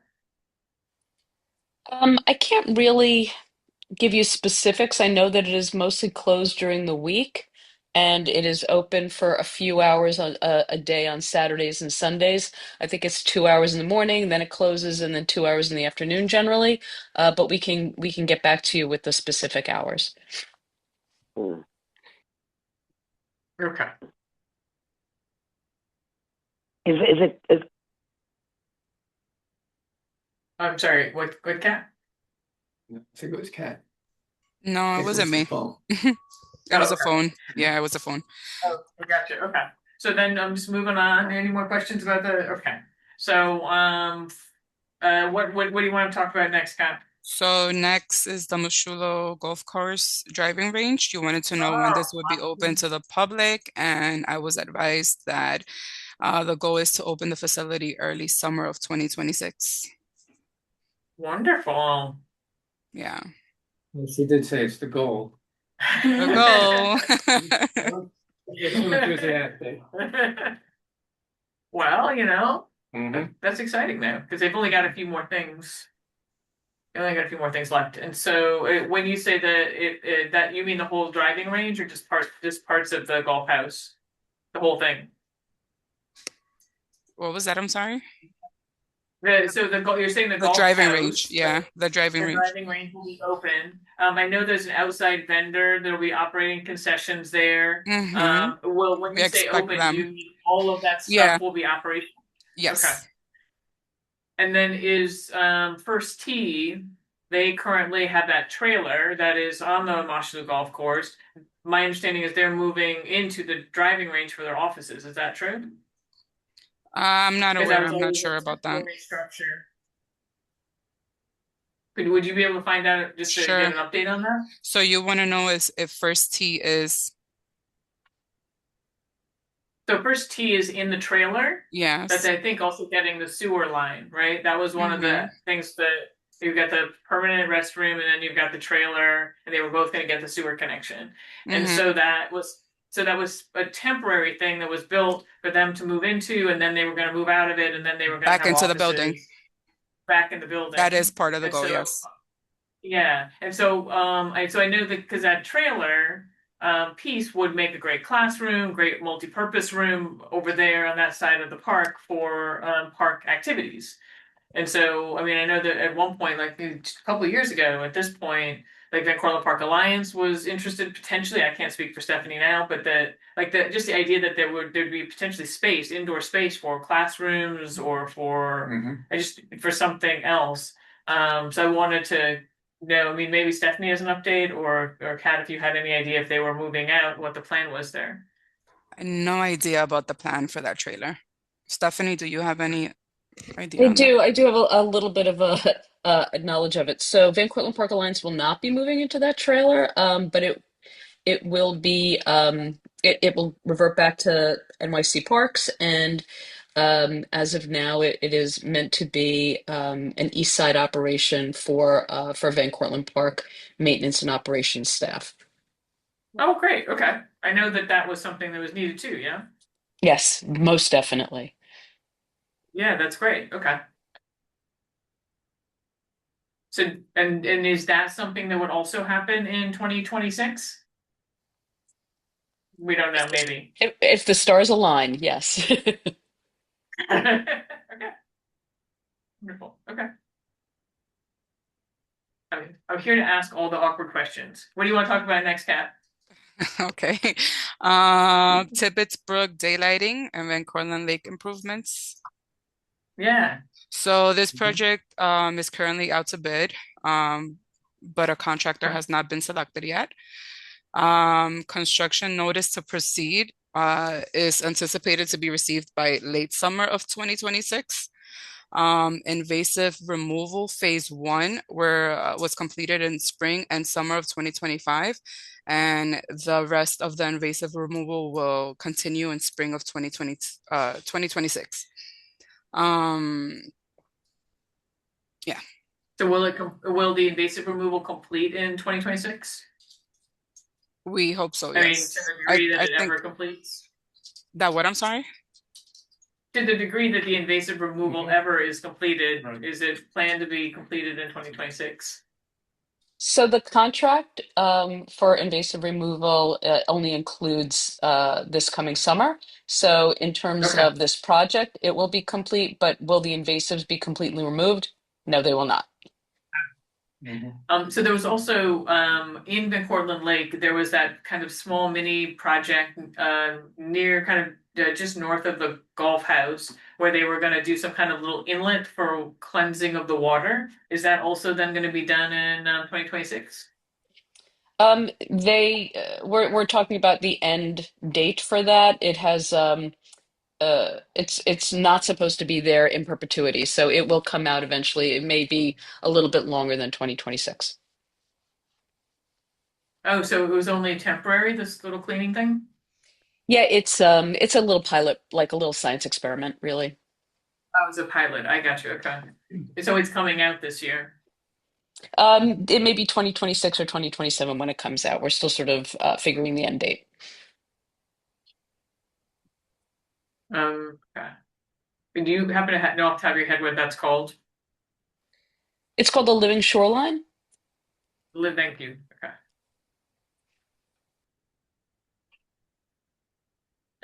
All right. So, and then as far as the daylighting, so it's out to bid to late 2026. Notice to proceed for the daylighting part itself. So Kat, does that mean the construction will start potentially in the fall for the daylighting project? I could get a better timeline for you, Deb. I don't want to, I misspeak. guess. Yeah. Will we be hearing anything more from Parks regarding it, or is it's just now going to start rolling forward into construction and stuff? I don't think there's anything more for us to sign off on. Yeah, no, it would just roll into construction once that date is set. Okay, got it. All right. And then next, I don't know if you guys had a chance to review the email that I sent regarding the Van Cortlandt Park pedestrian bridge replacement project and the $23.5 million. I know that part of your question was, how much of this allocation had been spent yet, and I wanted to, apart from the email that I sent earlier, nothing has been spent as of yet.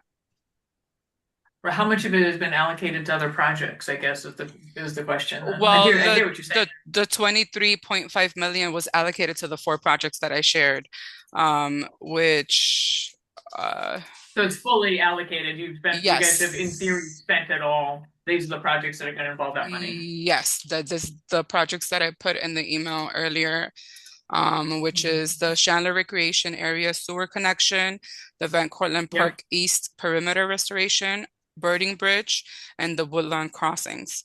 That's where the money was allocated to. Okay. And then if there's any left over, that's where the perimeter project will just expand even more. I assume it'll expand kind of up to Rome. Yep. Got it. Okay. Any questions about that? Well, where do we stand on the actual deed and, can we get an update on The Woodland Crossing? yeah, the crossing itself, right? Over the deed. Yeah, what stage is that? Are in all of these, are they in the design phase? Is that fair to say? Um, No, the Woodland, the Birding Bridge is in design, I think. yeah.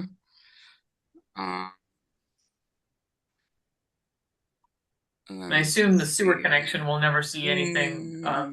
No. But the Woodland Crossing, I assume, will come to us at some point to review. So it is still in design. It will be designed by our Parks Natural Resources Group with a consultant engineer firm who will be providing like site investigations, engineering expertise, and permitting support. We are currently preparing the required documents for a request for proposal, the RFP package to acquire engineering services. And then we anticipate that the procurement of the engineering firm will be completed around July of 2026. And then will you be coming back to the board? I would ask, I'll ask NRG, I'm not sure. Okay. Yeah. But I know So we were involved with them. Yeah. Because so you were involved with which part? With the like approximately 2 years ago, they Uh-huh. came to us twice regarding different trails that they were looking at to do improvements with, and then and the Woodland Crossing piece at East 233rd Street. And so we gave feedback, but then the things were still very much up in the air. So we don't really know what, if any, trail improvements were coming out of any of this. That kind of thing, like what the final plan is that you actually landed on for the work. Yeah, I'll ask and I'll get back to you on that. Okay. So you said the last time was 2 years ago, right? I think so. Bob, does that sound right? 2, maybe 3. It was certainly more than a year, but beyond that, I couldn't say. Yeah. Deb, can I ask a clarifying question? Yeah. All of the projects that we're reviewing now are Funded. They wouldn't be a budget priority for next year because they're like funded. Right, they're funded. So one of the reasons I always think this is a great place to start is because you can't see any of these things. Right. But these things are all happening and funded, and they'll Okay. be showing up in the next few years. Right. So there's a lot of great work happening, and it's really helpful to know that like the stadium isn't, this is in this shape and this is the conversation. Okay, fine. Yeah. Just because some of them have like 29 next to them. Like, yeah. Yeah. I just wanted to, okay. Yeah. But they've been funded. Okay. Yeah, also why I keep the list, because it's very easy to, like, during the pandemic, for example, there were things that were funded, but then everything got shoved off Yeah. for years, and so it's helpful to not lose things. No, makes sense. Okay. Okay.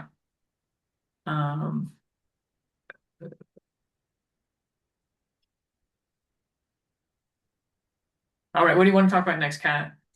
So the next item on your list was the Van Cortlandt Park electricity. Oh, yeah. Stephanie, do you want to speak on that? Well, I could read this. So Commission, do you want to speak on it or you want me to? No, go ahead. Okay, so Commissioner Aponte was able to secure funding to repair the transformer on the I-87. That was in partnership with DOT. The repairs were completed, but the wiring that leads to the transformer also needs to be replaced, and we are trying to finalize the timing on that. So do you have money to do that?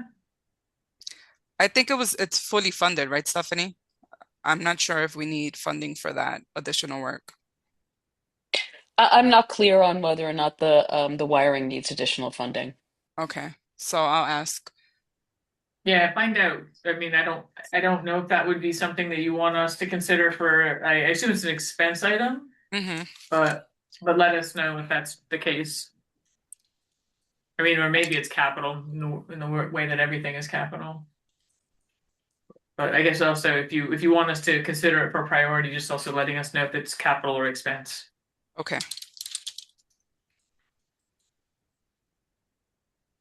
All right, and then the next project is the pool, the Van Cortlandt Park pool reconstruction.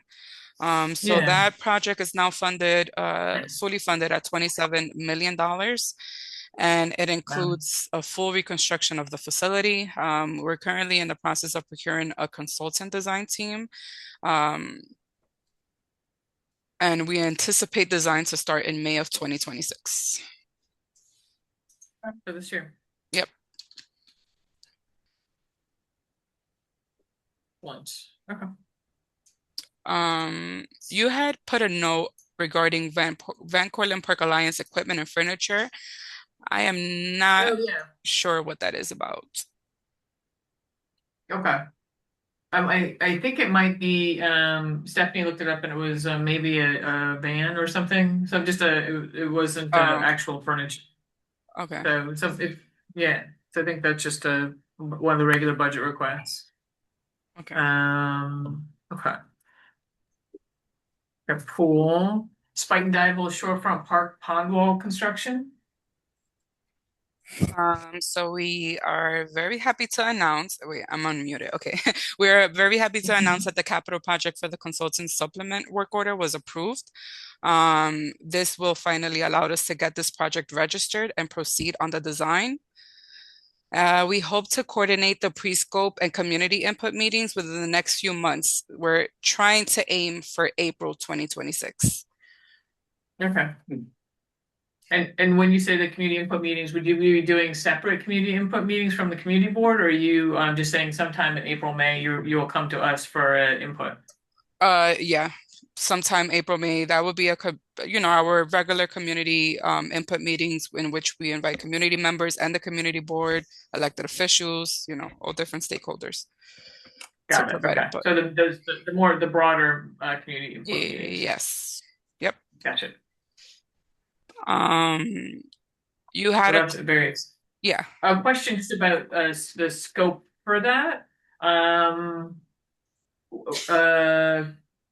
So what is the scope for that, I guess, is the question. Like, is it So there's no scope yet. So that would be the start of figuring out what the scope should be. Yes. Got it. Okay. Okay. That's great. You had listed the Washington's Walk Fort Ford Playground public restroom building. Well, that's done. Yes. What about the Washington's Walk for Playground itself? So that's not funded. There's no funding for that. Okay, so is PRB X038118M, which I did list, is that the restroom? That was the restroom. So the restroom and the basketball courts were completed. Got it. Okay. And also, FYI, we're going to be sending out an invite soon. Councilmember Sanchez requested a ribbon cutting, so we'll be inviting you to that. Sounds fun. Okay. That'll be great. Mm-hmm. And we did this. And updating the play equipment at Fort Independence Playground. That's probably procurement. Yeah, so that design completion is anticipated for June of 2026. And then the project will enter into the post-design phase before procurement, which is like the permitting and legal approvals before the actual procurement process starts. Oh, got it. Okay. And so then procurement goes for 18 months, right? Yep.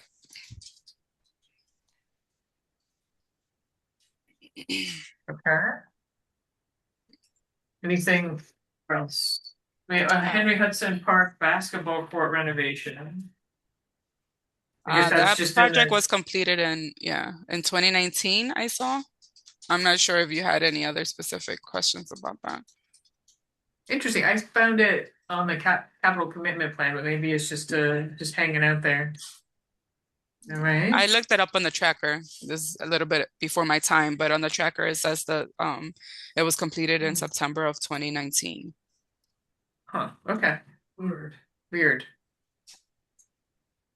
I mean, I guess you can tell where I play my basketball. All right, and then that's the thing then. And then the sewer connection we already talked about. Okay. I have a few other projects on here that you had mentioned. Yeah. What else the Ewan Park staircase. Where's the staircase at? So we are anticipating for construction to begin in March of 2026. The date has not been set in stone yet. We scheduled our pre-construction meeting within the next few weeks. So when we attend that meeting, we'll know for sure when exactly it'll start. But we're aiming for March of 2026. Okay. And then roughly how long will the staircase be closed? About a year. About a year, okay.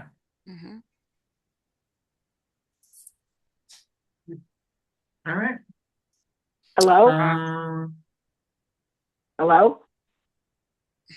Hey there. Well, welcome. We're in the middle of the meeting, so I'm going to mute you.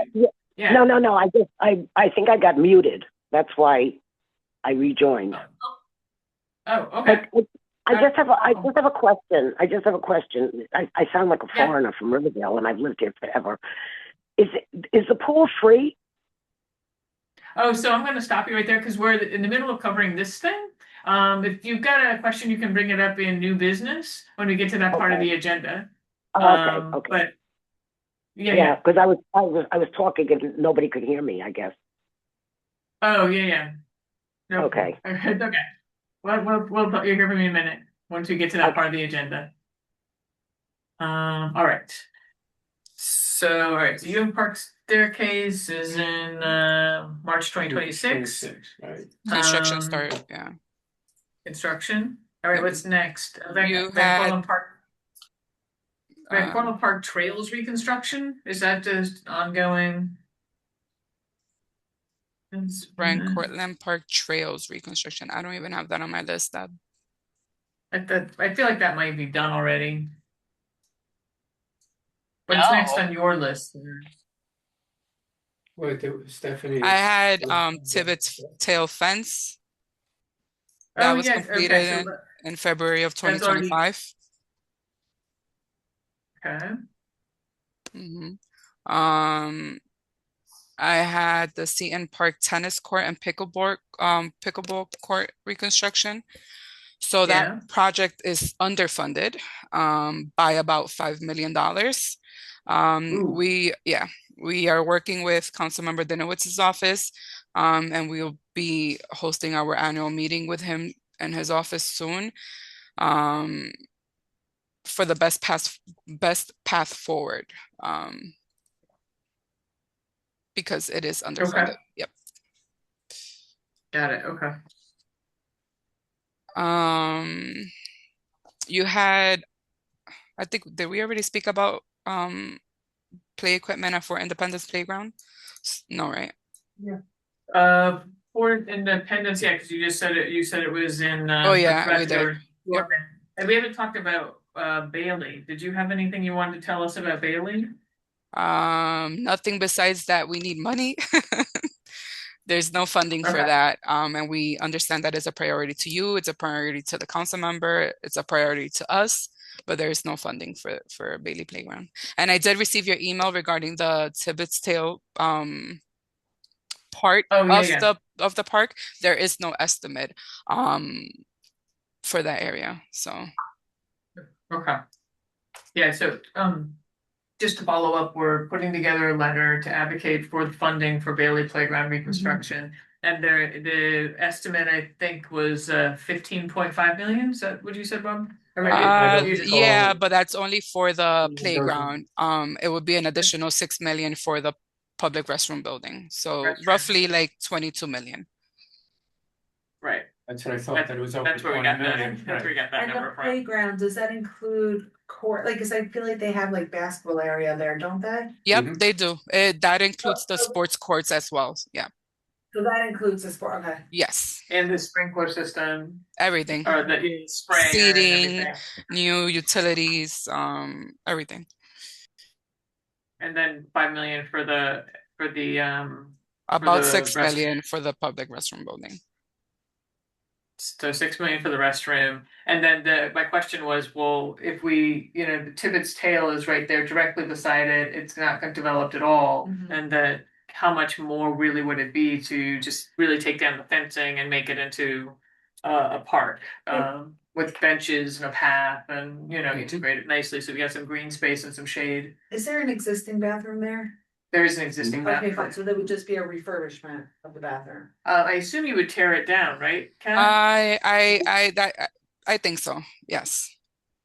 Okay.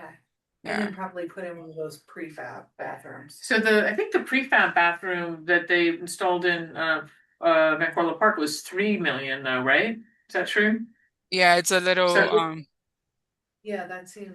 we So would do a standard public restroom building. So it's bigger than the one that's going in Van Cortlandt Park? It would be I like mean, the one in yeah, it would be Or the like the north- one that's there now. Or like the one that we showed you for what's the playground? Washington's Walk? No, for Mhm. Independence. for Fort Independence and Yeah. Strong Street Playground, or not, Yeah. Fort Four. Or Fort for has one of them. exactly. Yep. Okay. I'm curious because at one point, it was rumored that there was an arrangement between Councilman Dinowitz, Councilman Sanchez, and the borough president, and that they had come up with the funding for the Bailey Playground. Now, evidently, none of that was true. I mean, Not that yeah, I'm Mhm. here. Not that I'm aware of. Yeah. Okay. Yeah. Well, that's period. I know that Okay. I do know that that it's a priority for all of them. But there is no funding for this yet. Okay. Anything else? You had a question about the historic Kingsbridge Heights Community Center building. Right, they Yeah, so this is a DDC project, but there's currently an architect who is in the process of surveying the building. After all the surveying is completed, the start of the schematic design begins, which would take about a year. The design phase is expected to start somewhere between late February and early March. Okay. Early March. All right.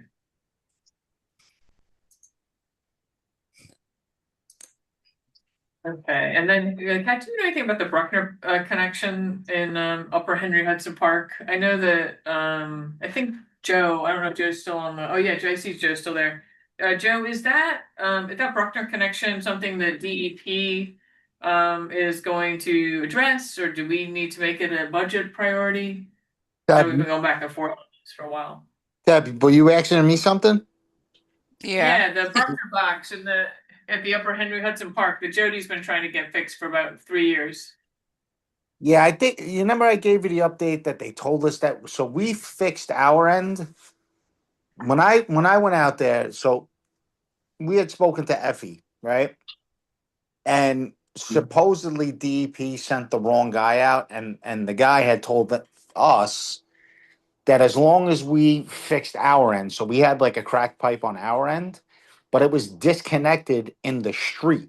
Now we don't dig up the street, and we can't dig up the street, so the pipe up to the street is fixed by us. We connected it. and we have it all straightened out. It's just about getting Okay. connected to the street. So that's DEP or DOT or D, both? uh, I mean, I think DEP would kind of do their own construction, right? I mean, unless DOT, I don't know how they work that out, but Okay. but yeah. So at the time, the person they sent out was like, yeah, just fix the pipe and call us when you're done, and we'll connect it. And then we fixed the pipe, and we reached out, and they were like, yeah, whoever told you that shouldn't have told you that. So because I guess they, I don't know if it was a money thing or I don't really know why they weren't So able to, but. so you're saying DEP needs to dig up the street and then fix the pipe and then connect it to your pipe. No, they just have to connect us. We're fixed. We're fixed on our end. Oh, so If- they don't. I thought so theirs is not damaged at all. They just need to connect it to you. Yeah, there was some sort of street work where for some reason they cut us off. I don't know exactly what happened when they did construction, but we lost um we lost water, so they have to connect us. But when you say they have to connect us, does that mean they have to dig up the street and rerun the pipe so it Oh connects yeah, to your pipe? yeah. Whatever pipe we had connecting to the park was cut, capped for some reason. I don't know. I couldn't figure out the reason or get like a good answer on the reason, but we were capped. So So for this, is this the kind of thing that DEP will just do out of its own operational budget? Or is this something where we need to make a budget priority to connect your water to DEP, like we I did think, for the sewer? yeah, I think it's gonna, yeah. I'm pretty sure that's how it's gonna have to work. Okay. We're probably gonna have to work this out with the Environment and Sanitation Committee too. Yep. That's what it sounds like. Yep. Is this a capital, Joe, or is there a world where this would be an expense priority? Kat, what do you think something like that costs? That all comes down to money, the amount of money, right? Yeah, it does. I think it would probably be expense. It depends how, how Yeah. extensive the work is. Yeah. Right. Yeah. Right. Okay. Okay. All right. Deb, I do have a question regarding the stadium. So is this something that you would Yeah. have to get back to me on regarding whether in the new construction or the new design of the new stadium or the new building, whether the community would be opposed to the handball courts being directly on the building? It's so funny. I just assumed that the handball courts already were using the back of the building. So, so Okay. I don't think as long as They are. as long as there are Okay, there are they are. They they are are. using the back of the building. Currently, Okay, yeah, the handball courts are the building. The building is the handball court. Okay. Yeah. So is that something yeah. that we would want to keep in place or? I think if what you're asking me is I think the handball people who play handball don't care if they're playing against the back of the stadium or not. That the historic part is not captured in that way. Mhm. But that if there's other ways to kind of reuse that building in a recognizable fashion, that would be appreciated, Okay. But Sounds good. I don't think that the part that people are attached to is hitting the back of it with the handball. I don't think. Okay. I just think, but I do think the handball courts are very important in general. They're very well used, and but I mean, I don't know, Bob. Do you think the folks who are playing handball care they're hitting in As long against the as they've got a stadium? wall that, that works, whether it's the stadium wall or Yeah. a freestanding wall, I don't think they care one way or the other. Yeah.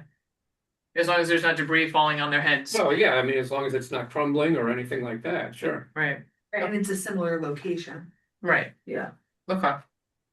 Is that helpful? Yep. Helpful, Kat? Yes, it is. And then I was able to get a response regarding the Van Cortlandt Park electricity. No additional funding is needed for the transformer job that we're doing with Okay. CDDOT. Yeah. Okay. Okay, great. And anything else that we should know about as we're planning for budget priorities, Kat? So we're still working through our priority lists. And we hope to share that with you all soon. But at this stance right now, no. Stephanie, do you have anything? I'm sure you do. I do, but actually it was the trails that you had mentioned. I think that maybe I'm not sure if there was some confusion, but it would be great to have a project for the cross country trail. Oh, yeah. So that project was not, that was just that was in the woods, right? In the forest, that project, right? The Van Cortlandt Park Trails reconstruction. Yeah. That was all that trail work. Okay. So which, Stephanie, which, if I may, Deb, Yeah. which is higher priority, do you think? The cross-country course or the trails in the woods? Cross country. Mm-hmm. Thank you. That was the correct answer. From my perspective. Okay. Okay. And then does that include the parade ground, Stephanie? That part of the cross country trail that comes around the parade ground? Yeah, I know. I hadn't really thought of it that way, but yes, it should. Okay. Oh. All right, anything else, Steph? That's all for you? Any mini packers or? Yes, please. We take all vehicles all the time. I guess we can pop over to our 5 that we approved last year. Our top priorities were Bailey Playground, which we've already talked about. The reconstruction of Old Fort Park. And the restoration of the lower Bruss Park staircase. And the Marble Hill playground lighting. And equipment for litter collection in Van Cortlandt Park and District 8. That would be the mini packer. That was our number 5 parks. Can I ask a question about the lower Bruss Park staircase? Yeah. What is the traffic like there? Like how many people walk through there? A lot of people down to the subway? Is that what? A lot of people down to Manhattan College. Okay. Because it runs right down to the campus. The campus, okay. Yeah, and then it's also used by the nursing home that's right next door. The seniors are out in the park and stuff.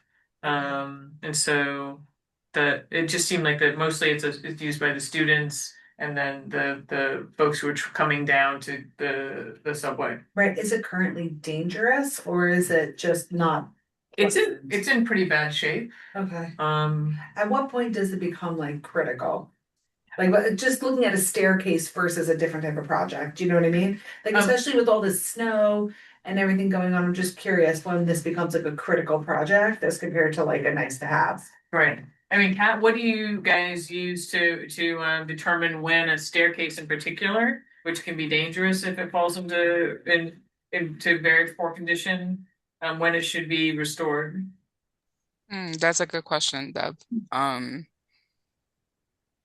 It depends. It depends on cracking and how unstable it is. Which stairs are these? I don't think I've ever been over there. So what haven't been to Lower Bruss Park? No, I'm sorry. So this is actually I would say somewhat similar to Ewan Park. Yeah. In that it's got like a fairly steep historic stair that has a lot of cobbles and then almost no lighting to speak of and limited handrails. Well, it's interesting that you bring up lighting because lighting is not even on the list here. I mean, if this is, I mean, all those things are things that would require a capital project. So if it's a priority to you guys, then. I'm sure if we can include lighting. Yeah, I'll put a question mark next to it. Yeah, lighting would be a big complication because there is no lighting. That would, whatever this thing costs, it would cost a hell of a lot more if we include lighting. Yeah, I wonder if we could do even something with solar, but there's a lot of trees. Deb, Deb and Yeah, Joe. Deb and Bob. I don't know if you remember, but when there was the big fiasco with the building going up, they did Yeah. the light pollution study. They had like a real fancy light study, and they were very against the lights coming from the building. So I don't even know how that would go over with putting lights Mhm. in the property itself. Just keep that in mind. There was some pushback Right. with lighting and stuff like that. Right. Although that may have also just been contingent because they didn't want the building to go up. Absolutely, absolutely. But just keep in mind that that was a big contentious issue. It was lighting. Yeah. But given the people who are using it, college students, elderly people, or medical staff, I would expect that they'd want safety, Yeah. and it's super dark. It's really dark. So like, I just feel like that is something we should talk about Yeah. for sure. Yep. I totally agree. Okay. Anything, so those were our top 5 from last year, fiscal year 27, and then our expense was the Parks Enforcement Patrol. Anybody any Parks Enforcement Patrol activity? I assume we don't have more Parks Enforcement Patrol staff or anything like that. There are no changes. That seems to be a perennial problem. Yeah. Stephanie, Parks Enforcement, PEP officers. Well, I think a new class just graduated. It takes a while to train them, so there actually should be a whole bunch of new PEP officers coming this spring. And I think, Kat, you may know the number better than I do. I thought it was maybe 100 for the whole agency, so kind of split that between the boroughs. But they are not baselined, so they've been trained, and I don't believe that they would stay into the next fiscal year. Hello? Hello? Hey there, you're Can you- back. I'm gonna mute you again. I'm gonna mute, yeah, but it's when you want to raise your hand, it's star 6. Can you hear me? Yeah. Okay, Yeah, because I we can hear keep you. keep getting muted. Right, that's because you're interrupting the meeting. But if you just raise your hand when you want to speak, and I can call on you, and then we can unmute you. But I wasn't even talking, and I just get this thing that says you are now muted. Oh, that I don't know, but I'm gonna mute you now, so you'll get that thing now. Okay. All right. So just expense budget priorities. We've got PEP. We've got the swimming lessons for children. We've got Gators Gator type utility vehicle for landscape management, maintenance, and operations for staff within Van Cortlandt Park. Stephanie, do you still need that? Now more than ever. Now more than ever. Yes. Yeah. So we should put you down for 2. Put me down for 6. I think if we put you down for 3 last time, replace 3 existing Gator. We got smart and started just asking for more of them. Yeah. And then We haven't gotten any. We haven't gotten any. Okay. And then crushed stone and boulders for maintenance. Joe, Stephanie, you still need crushed stone and boulders? I think that's more for Joe than for me. Yeah, the crushed stone. Okay. I have the path in Fort Dog runs. Independence. Well, the dog runs. I have the Fort Independence dog run that has the crushed stone. The rest I just use wood chips, which we'll talk more about. But yeah, we could always use things like that. But the path in Fort Independence, you know what path I'm talking about, right? We have. Yep. Yeah. The running track in Yes. Fort Independence. Yep. Yep. So. Okay.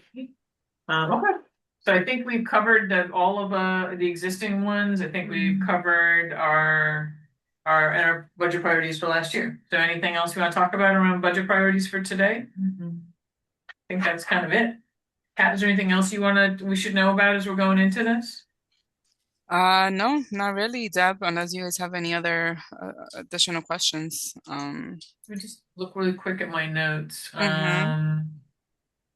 Just one thing was, this public safety committee reached out to me about lighting around the reservoir because there are a lot of vehicle break-ins over on the Goulden side and then on the southern end. we've broached this topic before, and DOT has done a lighting study, but they were only measuring the light out on the street itself for the purposes of safety when driving. And that doesn't really help us for the actual walking within the park. It's the park on the park path or along the sidewalk where it's really just really dark. Would you have any recommendations on how we could how to approach this problem? Getting more lighting over there? But can I just jump into real quick, Deb? Just Yeah, remember, Joe. so that's for us, that's Jerome Park, that the golden side. Yeah. So half of that strip is DEP. And half of that, so it's a weird property break. So it probably have to be like a joint project between the two H because it's both of our properties. There's like, I don't know exactly where the break is in the property, but we only like cut the grass up to a certain point, and then DEP cuts the grass on that strip. Like DEP will literally stop at a certain point, and then we cut. So on that end. Yeah. All right. Okay. So that's our second joint request with Environment and Sanitation. We've got the Bruckner box, and now we've got the lighting. Now we've got the lighting. Yeah. Okay. Well, the reservoir always brings committees together. Dan will be very happy to hear that. We've already figured out his Two- budget priorities. Right, two of his budget priorities. Yes. Okay. All right. Thank you, Joe. That's helpful. And then, Joe, I know before you had been talking about needing a place for your folks to have a place to like an M&O facility of some sort, kind of the way you're using Bailey Playground now, or I think maybe you moved over to like St. Mary's. Is that still something you're looking for? Is a place to put vehicles and change and have lunch? Yeah, your folks? we have no home. We have no home. So yeah, no, a home would be amazing. Right now we're running operations out of St. James, which is pretty far from most of the parks in District 8. So yeah, a home would be good, close to public transportation. I always thought Bailey was a good spot for us to have like a building, not necessarily to keep vehicles or anything like that, but just a home, So, Definitely. Kat, what does that look like? Because I mean, it's certainly to our benefit to have maintenance and operations closer to District 8, or like with Bailey Playground, we don't want to take away too much space from the kids for their use. But in places like how do you accommodate something like this in a playground? We usually try to come like I can't really speak to that, but would it be like, are we speaking about like the middle portion of the public restroom buildings, Joe? Like Well, where you guys just in general, as like so, like the big problem with District 8 is there's really nowhere to put a home, but that's like the biggest property closest to public transportation. which one, Bailey? Yeah, Bailey. Yeah. So I mean, if I had to think like something like Hafen, you know how like Hafen's building, that's Oh, like the really building that's really big. But Yeah, that's something huge. something along those lines, like how they have their building to run their operation out of. I mean, We I would think, need something like that. yeah, I think I don't know if that's feasible, Deb, at Bailey Playground, but including it in your request doesn't hurt, and it shows the interest in the community wanting M&O to have a space like that in that district. So Would maybe we do, including like reconstruction of public restroom to include I don't Space for maintenance and operations. Yeah. M&O headquarters, M&O, yeah, building. something like that. Again, I don't know if that's if that's feasible at Bailey. And Bailey isn't the end all, that's just in my head where Yeah. it would make the most sense for my staff getting to work, and it would just be the easiest for people to get to, but that's not, Yeah, and Right. I think like in addition to that request, maybe you could do something like a separate request for a location to be found for district, you know, something like that, district, Park District 8 M&O headquarters or something like that. Hub. Right. Yeah. Right, so actually just request, and I guess that would be an expense item, maybe, or No, that would be a capital. That would be a capital. That would be capital funding. for just to do a request for the location to be found, or just I saying we would like Oh, to like have this for- structure building, including a study of the best placement for it. Exactly. Yes, the second option. Yep. Okay. Okay.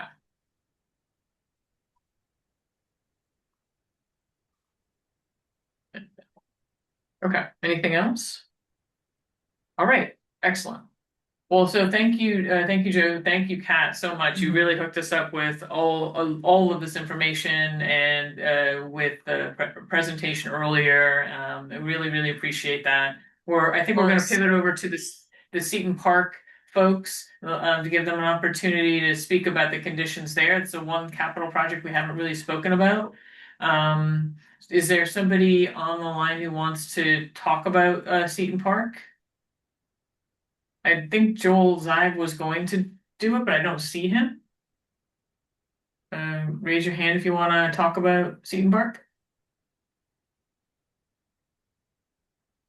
I'm gonna unmute. Oh, wait, there's Rob. Oh,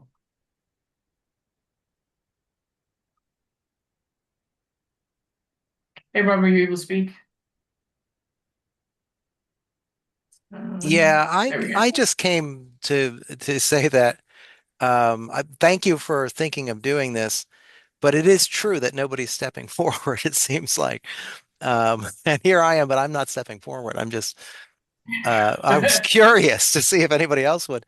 I know Joel, and I thought he might be the one to do it, but it may, I don't know if there is an appetite for, like you're saying, creating a friends of. And having someone step up and say, I'll be the director of that friends of. So I don't know what the next step is. Hi, I just got unmuted again. Okay. Yeah, I unmuted you because I thought you wanted to speak to the Seton Park Dog Run. Is that true? That is true. That's true. Okay, so the floor is yours. Well, I'm just curious to know what the plans are for it. I mean, you know, people have been talking about getting upgrades done and fixing up the ground because it floods, and you know, getting mulch put down. I remember a while ago that a ton of mulch was delivered and it wasn't spread. The people that delivered it said that it wasn't their responsibility to spread it. They just delivered it. So I'm just gonna so I'll stop you. I'm gonna just stop you for a second so that so Joe McNary is on the call, and he can kind of speak to that. Joe, do you want to speak to dog run maintenance and why the Parks Department asked for a friends group? Yeah, so dog runs, and I don't know if you've been involved because we haven't had one built in a while, but we won't support a dog run unless there's an active friends of group of the dog run, like an active group that's willing to take care of it, right? So we don't maintain the dog runs. That's kind of like part of having one built in the park. So the dog run at Seton Park isn't a dog run that was built by like a cat. It wasn't like built by like a company for dogs. It was kind of just something we put together years ago and before my time as a dog run. Now it's huge. It's obvious, right? We all know it's probably, I mean, it's definitely the biggest in District 8. It might be the biggest in the Bronx, to be honest with you. It's huge. Yeah, it's pretty big. It's big. So we've delivered mulch a few times that has gotten spread. So Allison is in touch with somebody. Is anybody on the call that speaks to Allison? There's a gentleman that speaks to Allison occasionally. Allison Jackson. I think Joel Zives speaks to him or speaks to Allison. Yes. So Joel has been in contact with Allison here and there, and we'll get some mulch deliveries dropped for the parts that are flooding or really eroded for them to be spread. Like when the caller just said a ton of wood chips, that park actually. So we've been giving them mulch, and I tell Allison all the time, mulch is going to disintegrate very fast, and it's not a good surface for a dog run. So my plan is to get 3 different divisions. So I started working on this. I have to get the fence taken down on the street. I have to get 3 container trucks full of wood chips, and then I'm gonna just put wood chips in it, and I could do my best with like the fences and stuff like that. But I have to get 3 different divisions. There's a lot of coordination. They have to go out to Queens to get the wood chips. I need heavy equipment over there to help spread the mulch. We should be able to get it done in a day. We need the weather to break. I got to get everybody together, but that's what we're gonna do on our end. We're gonna put wood chips down. As far as it being pretty and looking awesome, I could do repairs to some of the latches on the gates and stuff like that. But when it comes to like a modern dog run, that's gonna have to be a capital project. Yeah. I mean, just to get some water in there, I mean, a couple of the people, there's these big coolers in there that people actually go to the library, use the faucet outside the library to fill up this huge cooler and schlep it back, so that dogs don't drink the dirty water that's on the ground and get sick, which has been happening. Bob, I don't know if you remember this. This was actually brought to. This was when Cohen was here. Do you remember, Bob? When I think we tried to get Cohen. You guys tried to get Cohen to fund it, but I don't know where that went. But definitely need a capital project. If the community wants, like a modern dog run, it's gonna have to come from capital money. Yeah, well, it's not even that it has to be such a modern dog run. It just should be more, people and pet friendly. I appreciate all the conversation and, the funding and for children and bathrooms and all that. But it seems to me that there's just so many people with dogs in Riverdale. I personally am a dog walker, and I don't even go there most of the time because it's just, there's the gate, the latches don't work. The ground is wet. There's no water for them. So it's, and like you said, the fence is an eyesore, but it's a fence. So at least it's enclosed. I mean, it's something, but I don't know how to go about, trying to get people together to really, get something going to improve the dog run at Seton Park. Okay, I'm gonna mute you for a moment because I've got a question from the committee. Yeah, actually, it was Miriam. a similar question to where she was heading. I just wondered what needs to be done now. Do we need to reach out to the community to say that we need certain people to step forward? How does that work? So the dog run? we heard from 13 people complaining about conditions at Seton Park Dog Run. Right. So Joel works regularly with Allison, and Rob also reached out, and another fellow named Angel. And so they reached out a few times about kind of asking updates and stuff. And so I reminded them that we need a group.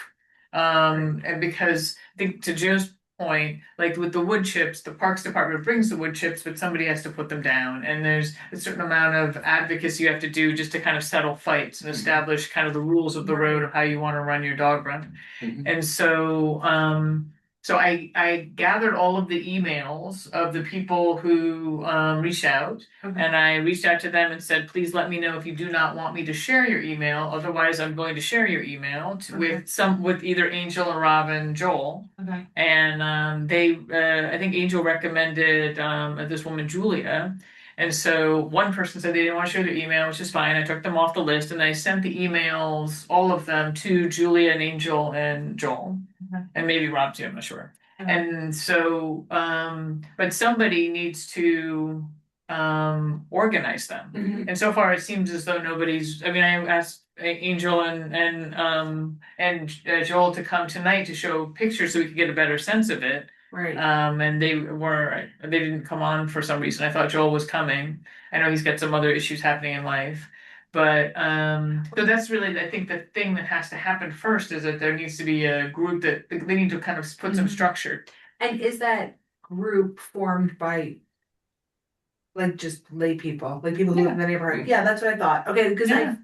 I've heard, I mean, you're part of a group that takes care of a park too, right? Yeah, that's all. And that's really all it is. Yeah, that's what I Just, thought. Okay, fine. I just didn't know like what we did with dog parks, but that makes sense. Deb, Yeah. Deb, Yeah, it's- Joe. yeah.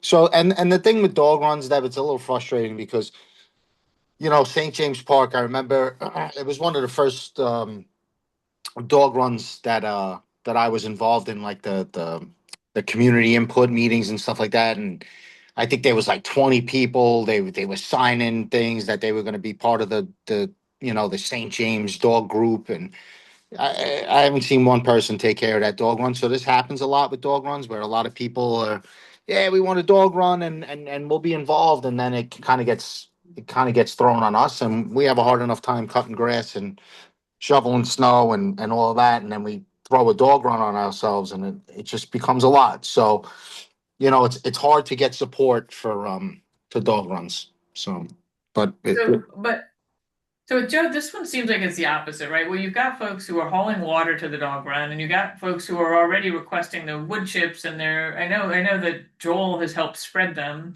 at times, and you know that they're showing up and doing the work. They just don't have time to do the work of organizing themselves. yeah. And so, like, I mean, I do find it a little perplexing that we can't make a dog run that doesn't require volunteers from the community. Like, why do dog runs in particular require volunteers? But also, it does seem like there's an awful lot of people who are already doing a lot of care for this. They're just not organized among themselves. I mean, is it just we're not able to even like consider it as a budget priority without that? Is it always going to be a no until there's an active group in that park? I mean, listen, I would put it on, right? And then we'll figure that out when the time comes. Hopefully you know how these things work. You probably won't get one until 20, you know, when I retire. But you know, Right. you could put it on and then work on getting the group, you know? Right.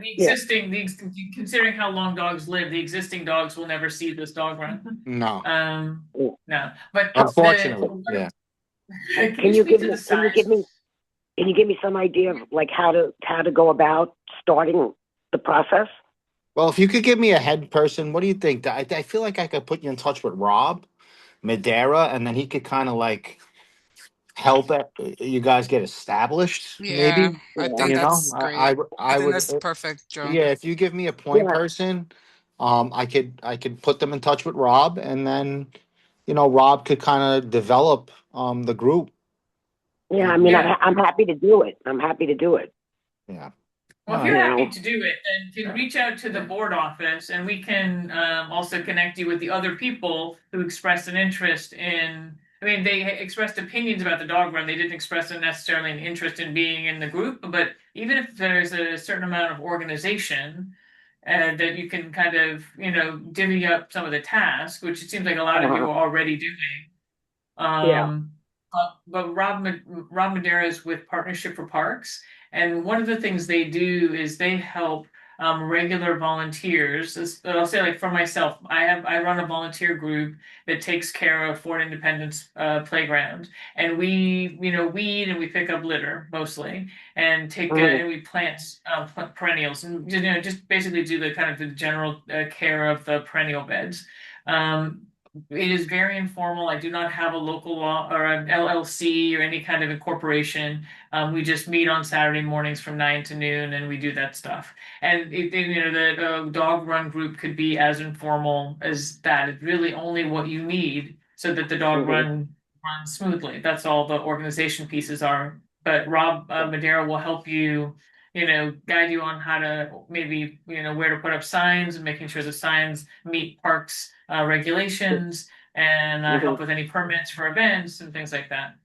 And so Yeah, partnership yeah. for parks can be very valuable that way. So if you reach out to the board office, we can connect you with Joe, and we can connect you. We can connect you with the other folks who reached out to us. All right, I will do that. I will do Okay, that. what's your name? My name is Vivian, You're Vivian. and I Okay. think, Then I just so think, yeah, I you know think who you are. when you talk about Angel, I think he's the superintendent of where I live in Briar Oaks. Yep, that's right. Yeah, he's the Okay. one that reminded me about this meeting today, and which is, I mean, you talked about before about things happening in life, and I've had my share. So now that I'm actually a cancer survivor, and now that I can put a little more emphasis on taking care of this, because like I said, I am a dog owner, and I don't have Right. children, so it is a priority for me.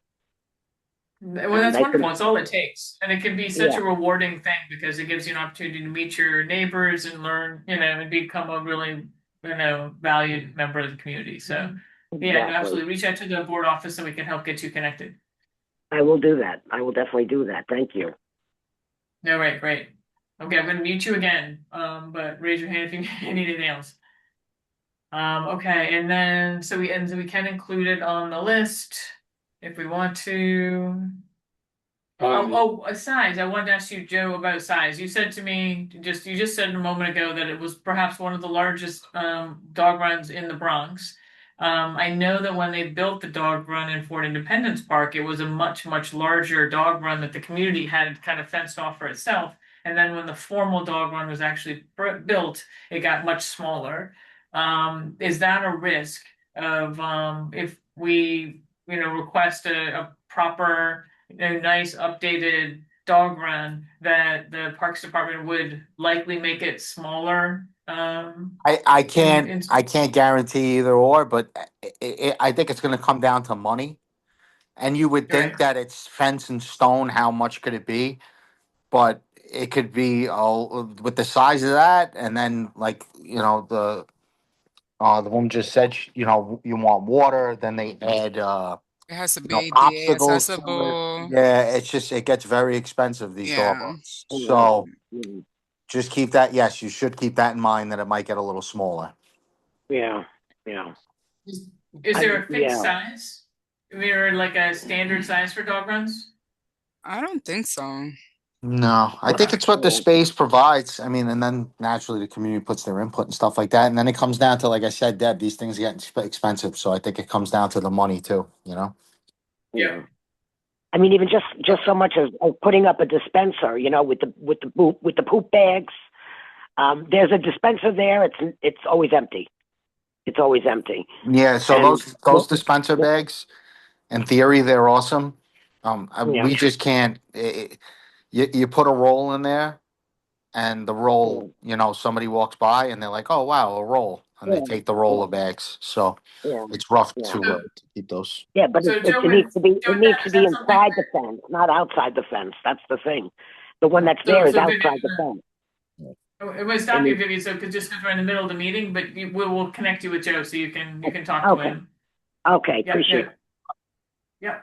And so Joe, are those poop bags, and also Kat, I guess a question about just like a drinking fountain. Like I know in Fort Independence we have a drinking fountain specifically for dogs. It's just a human drinking fountain which has a little bowl at the bottom and another button so you can give the dog, like that was actually a pretty simple upgrade that the park was able to have just really out of operating. Is that the Joe, I guess Joe, it's really a question for you. Is there like a drinking fountain in Seton Park, or maybe Rob, I would have where, to. I would have to see how far. It's about 20 feet from the park, and that's where we fill up the containers at that. When it's turned on, it's off. But it's the It's a human drinking library. fountain. It's Yeah. it's the libraries, correct? No, this is the one that's just behind the backstop of the the baseball field. All right, I could talk. I could Yeah. talk to shops and see if they could run a,